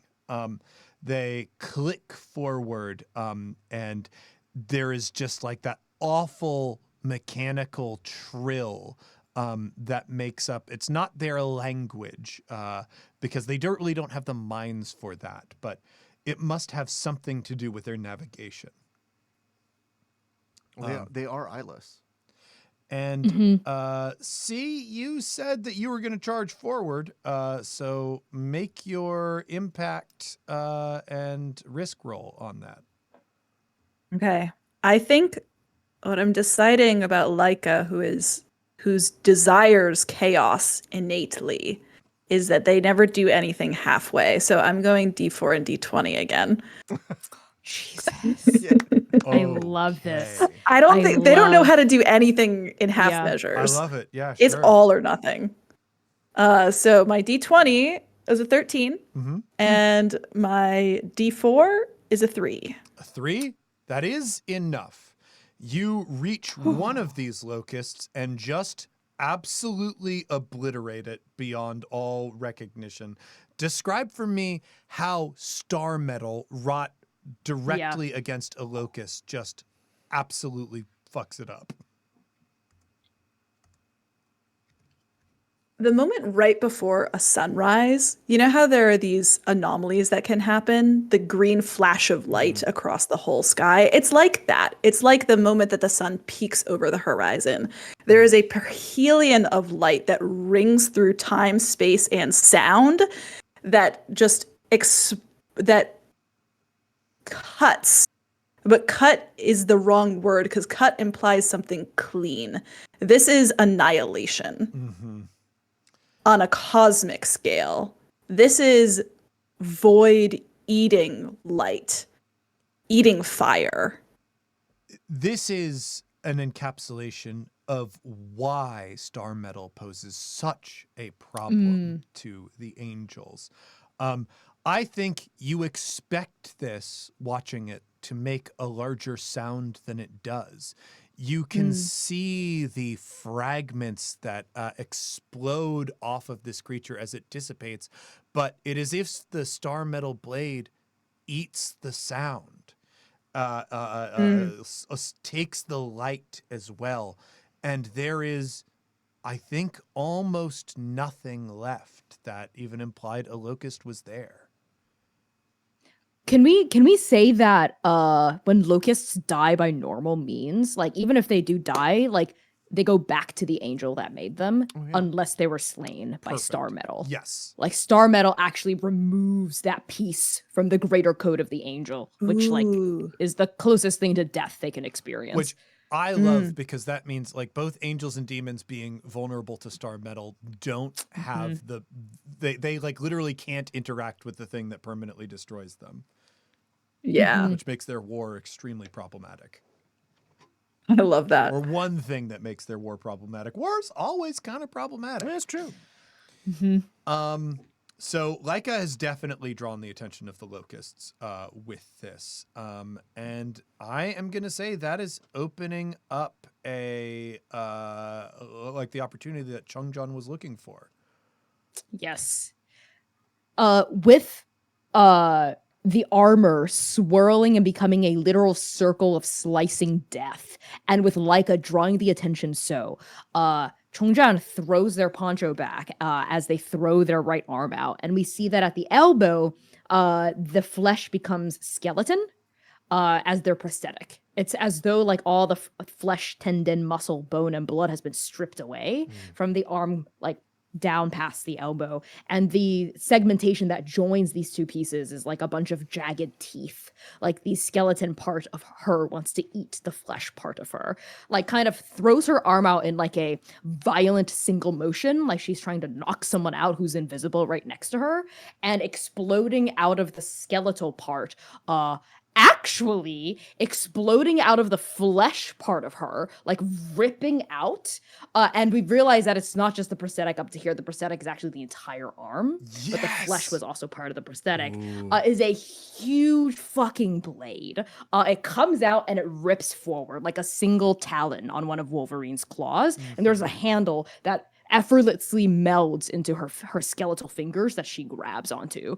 And this is their sword. It's just a huge jagged bone blade. And they scythe it forward like a reaper while the other drones are distracted and are not part of the locust that the armor is fighting, and is going to try to slice them all in half as they've all been congregated in a single horde. So if you want to target more than one locust, you simply need to have a risk roll that beats the defense of more than one locust.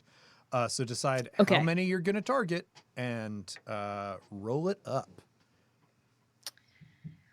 I'm going to target, so the combined defense, so if I'm doing 2 and they have 3 defense each, it's 6? Yes. Combined. Okay, cool. So I want to target 3 locusts. I don't know what their defense number is. I know. So I know. So I suppose I'll play it a bit more conservatively. D10, D12 risk, D6 impact. Okay, cool. All right, let's see. It's not good. Is there a reroll mechanic or anything I can do to push my luck? So the thing that you can do is spending effort. Every character has effort. You can add that to your risk or your impact on a roll. The effort is also how you activate some powers. So you have to decide if you want to spend it there. But indeed, you are able to juice your roll that way. Yeah, you know what? It's a one shot. Why not? I'll juice it because I got a 2 on my D12. So I want to juice that up to a 6. So I'm gonna spend 4 effort. Okay. Go for it. And I'll roll my impact on this D6. That's a 4. Okay. Not bad for a D6. All Okay. right. So I am happy to report that was a good decision. You said 4 on your D6? Yeah, so 6 total. So yeah, 4 on my d6 and 6 total on my risk. You blow up 3 of them. This is, Yeah. as far as I understand, your blade is not made of star metal. Oh no, of course not, because that was rolled by C. So yeah, your blade isn't made of star metal. So describe what it looks like when the locusts get their bodies disrupted to the point of destruction. Yes, they're blurry, right? They're blurry and they're sparkling. Like as the blade slices through, it's like the one moment they become clear for like a fraction of a second. Their tops separate from their bottoms, essentially. And the only part of them that remains blurry is the part that the impact is. And then we glimpse, all of us glimpse for a fraction of a second what they actually look like. But it is so horrific and incomprehensible that we kind of forget how to comprehend it as soon as our eyes stop looking at it. So every time fighting these things, you are remembering and forgetting. And it's about staying steady and keeping a hold of your emotions while you're fighting these things. Otherwise, regular people would run away screaming after they potentially killed one of these things. Chongjan sucks in a deep wintry breath. And then like the sparkling gets so bright and less like an explosion, more like light just getting sucked back into where it came from, because that's exactly what happens here. They go back to the angel, and then the strings of light evaporate and they are no more. All right. The 2 remaining locusts are going to let's see here. They're going to continue to follow their orders. So we are going to roll for them. All right. So what happens? They rear back and they're targeting Leica right now. Leica was who they caught wind of first. Leica also came in with an utter destruction-based move. And out of their strange little bodies, this golden thread kind of shoots out. And I think it covers you almost like silly string. It's just like moving over your body and it sticks to itself. It doesn't quite stick to you, but it sticks to itself, and they basically make a webbing, and it becomes a lot harder to move, especially because there are 2 of them targeting you at the same time.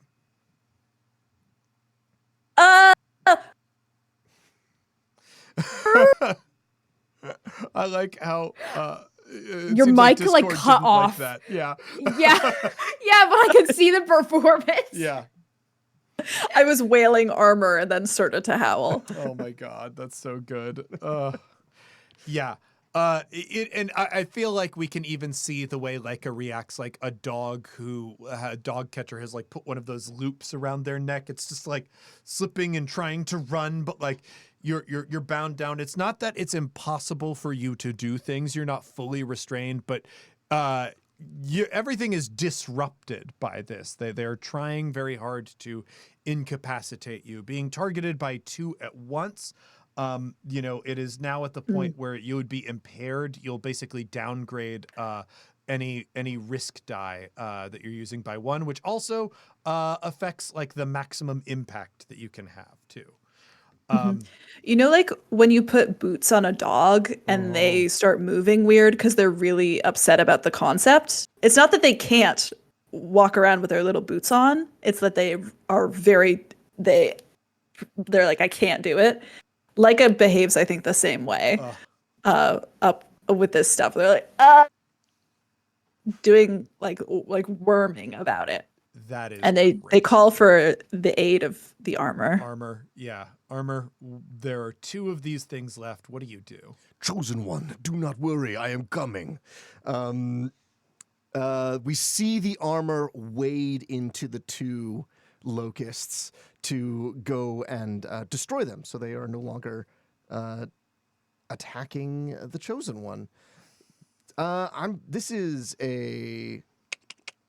gonna go 10 D10 and a D8. Okay. So a risk at a D10 and an impact at a D8. You're targeting both at once? I'm targeting both at once. Perfect. That is a 9 on the D10 and a 2 on the D8. Okay. Sorry. Was which one was Risk? Risk was 9. Okay. So you hit both of them. This does not take them out. Like this is where we're starting to see some of the hardiness of angelic construction. Your attack, like, although it's a severe hit, like it shows off why this is so difficult for people with mundane weapons. It's hard to say what their bodies even are. And, you know, you do, when they die, get a brief look at what they are beneath all of the lensing and warping, but you forget immediately. So it makes them a really difficult opponent to attack vitally. Yeah, you've attacked the two, but like haven't destroyed them completely. I also think it's interesting because we're hitting. It's a demonic blade against angelic constructs. Yeah. So we're seeing also the like when the armor hits, there's a hissing and a warping of things, and they've been built in such a way because I would imagine that the demons, the angels, fight each other eternally. Yeah. And so they're made to withstand this in particular. Well, Drew, I love that you mentioned like a hissing when the blade comes together, because I do think like there's the hissing of like moisture falling on heat, but also you and I both know because of the cat food that we get delivered, when dry ice contacts metal, it causes that metal to ring and scream. Yeah. So I think that is a little bit of the effect too. I love I that. love that. All That was right. also such a beautiful flash into a moment that you two have clearly had about dry ice and metal screaming. Once every month love or that. so, we get this delivery of cat food, and especially during the summer months, there's a lot of dry ice that comes with it, and then it's party time. Then you are Oh, yeah. putting it in a bunch of water and just like playing with the mist. I recommend if anybody gets their hands on some dry ice, you gotta put some Dawn soap in the water and then put the dry ice in, because it'll foam up, and every time the bubble pops, like mist will explode out of it. It's great. Cool. That's Oh, just yeah, a that's so plug for cool. that combination. A plug for dry ice. Plug for dry ice. It's dangerous, but fun. As all good things are. Let's turn over to Leica. Leica, you are partially restrained right now, maybe freaking out a little bit. There are 2 of these things left. They are damaged, but not destroyed. Okay. So it's a one shot, so I'm speed running my character arc here. Leica, I think, now tangled up in this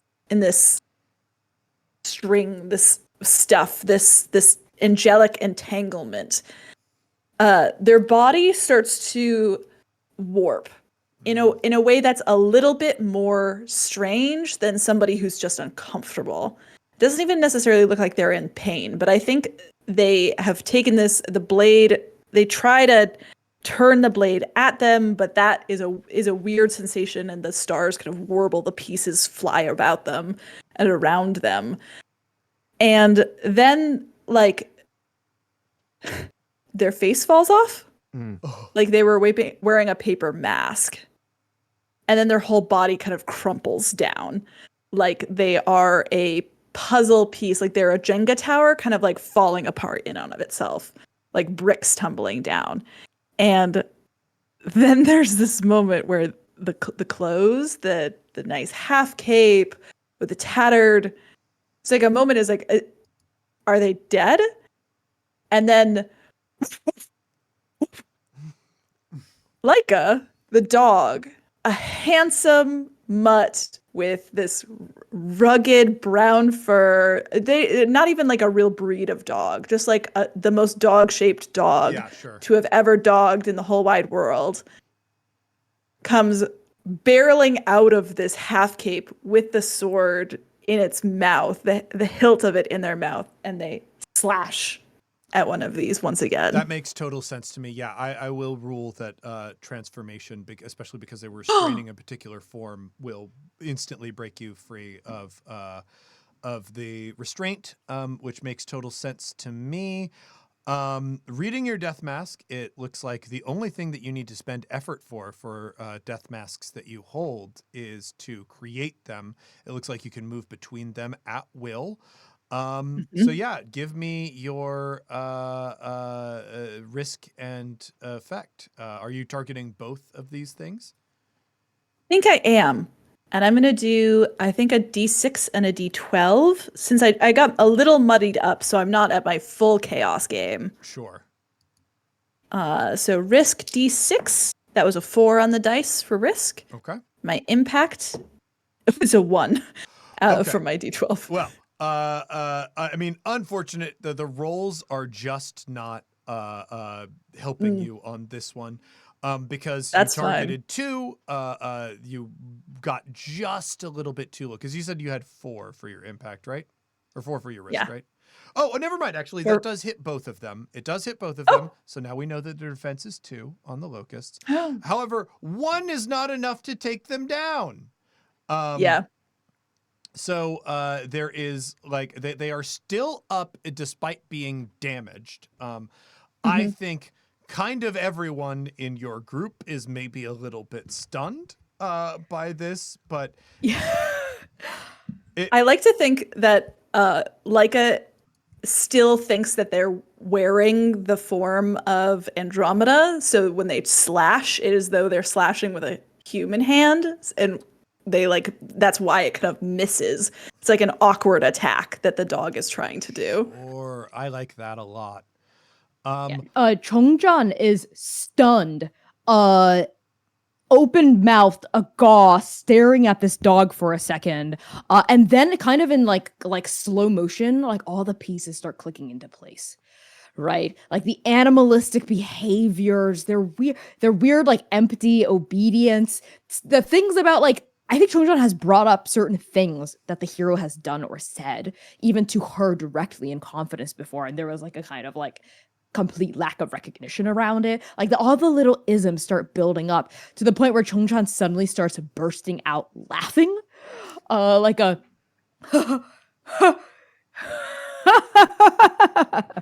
Of course, it's not actually you. Of course, it's a fucking dog, and of course you're just an empty suit of armor, and of course I'm dead, but that's the best hope this world's got, isn't it?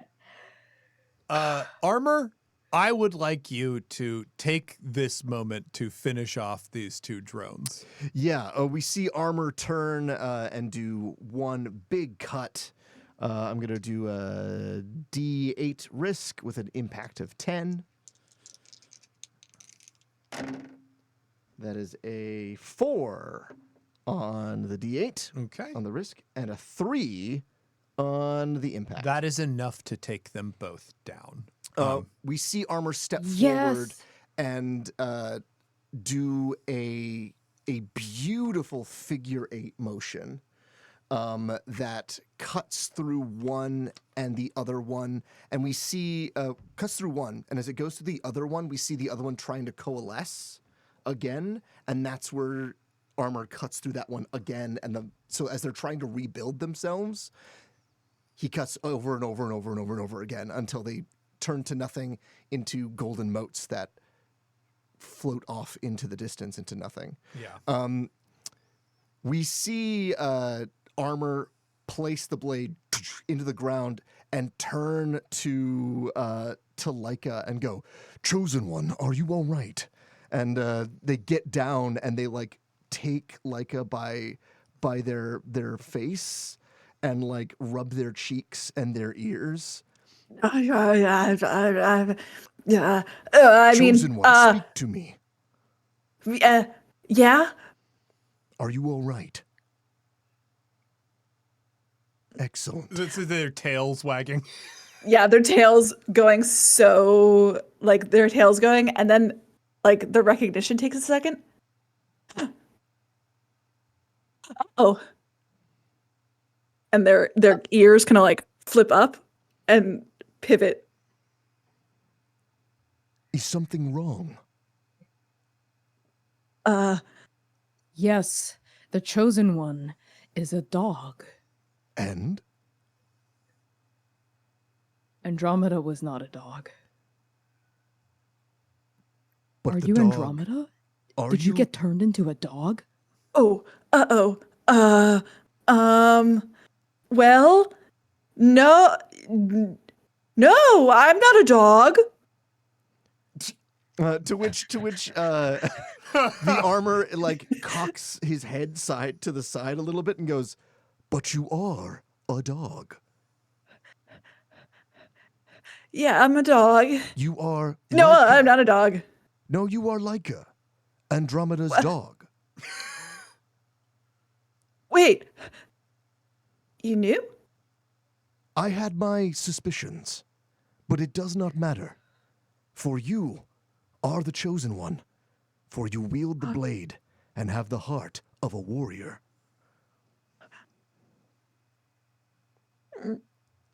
Oh. It does not matter. And we see armor like continue to scritch Laika's face. And armor goes, "It does not matter what is here," as he scritches Laika's face. "It matters what is here." And he points to Laika's chest. "You are the chosen one." Their tail is wagging so furiously. I just wanna be a good boy, and just You are I gotta go a find. very good boy. Nice. So two Oh, yeah. members of the party are taking this very well. I am very curious about Chongjan and what's going on. Yeah. Oh, my own Laika. Oh, baby. Oh, what a Cat variant. I know I've mentioned it before, but the cats over in that household are gorgeous. Gorgeous creatures. Truly adorable. Well, he's very happy that you think so. Chongjan is staring at this moment of reconciliation, love, and joy and whatnot, and is standing there. The blade is still out, but it's not pointed at either of you. It's just kind of like limply down to the side. Looks at Laika. You, Bubba. You wield the blade. Mm-hmm. I went and I got it, just like Master wanted me to. It lets you wield it. It deemed you worthy. I think they pick it up in their mouth again, where they had just kind of dropped it and it had shifted ambiently, but they pick it up now, the hilt again, and they're like talking around it. Yeah, I just kind of pick it up and I can do anything I really want with it, you know. And then, Okay. You can drop the bleh. drop. Good boy. There's a moment where Chongjan like steps away, like turns away from the two of you. And in this moment of privacy, because they have like no normal people to talk to ever. In the past 3 months, they've had no one normal to talk to. So they do what they've done. They like murmur to themselves. Of fucking course. Of fucking course, this is who I'm traveling with. Because I was never meant for normalcy, was I?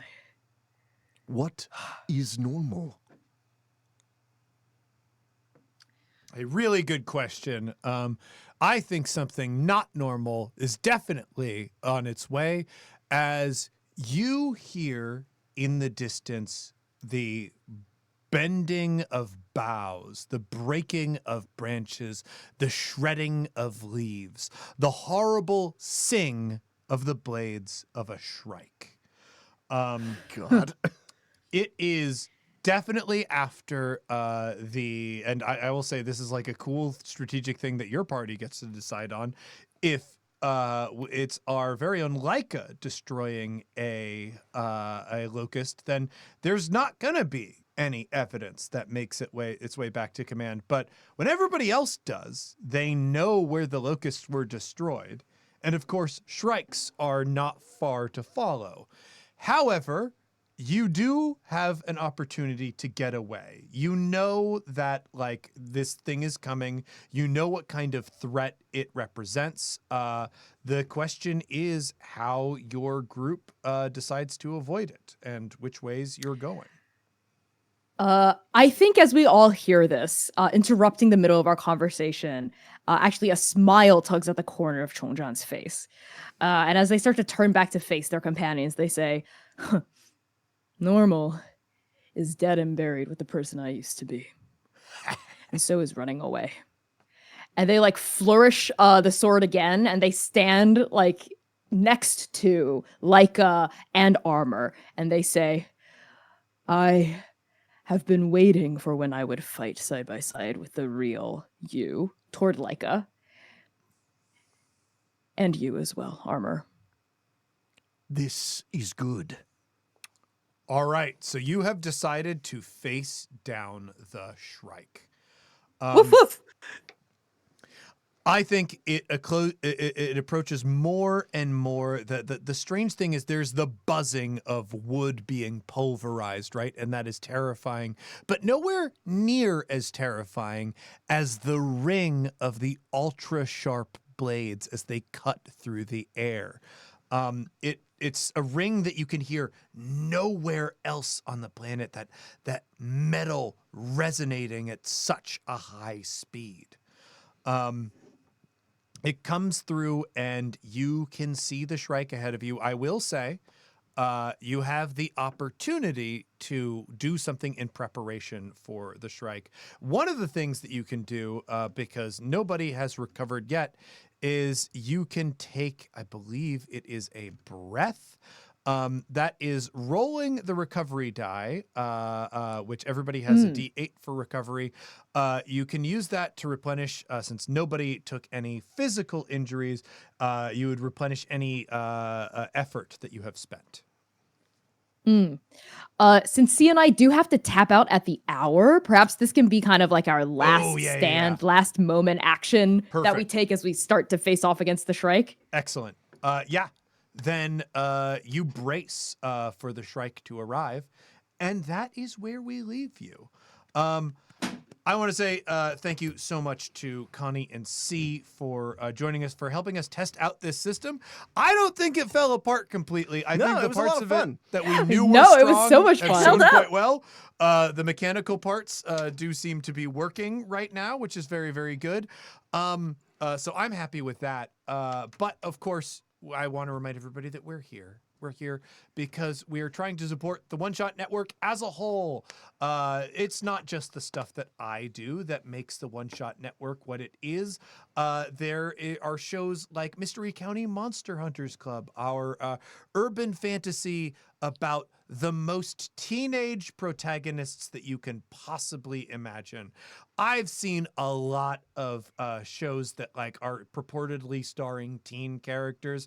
It is the most starring teen characters of any show you could possibly imagine. They make selfish and foolish decisions all the time, and they are so much fun to listen to. Highly recommend them. And of course, there's Character Creation Cast, which explores different systems like One Shot does, but just explores the character creation portion of those systems and does a really, really cool job of it. It is a great way to get like a micro analysis of a game, and they usually do a lot to break down what themes are being implied just through the creation process.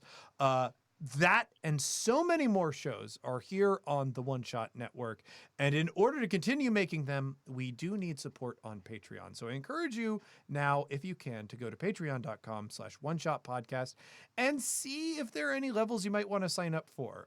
Those levels do come with rewards. At the $5 level or more, you get access to our secret archive, which has lots of cool audio bonus content. At $15 or more, which I highly recommend, you get access to the book club, which, as I've said before, we hire game designers to make micro RPGs bespoke for our audience. So there are a lot of really cool games that you get the moment you join at $15 or more. That and so many other cool things. But of course, I have to thank the folks who are with me.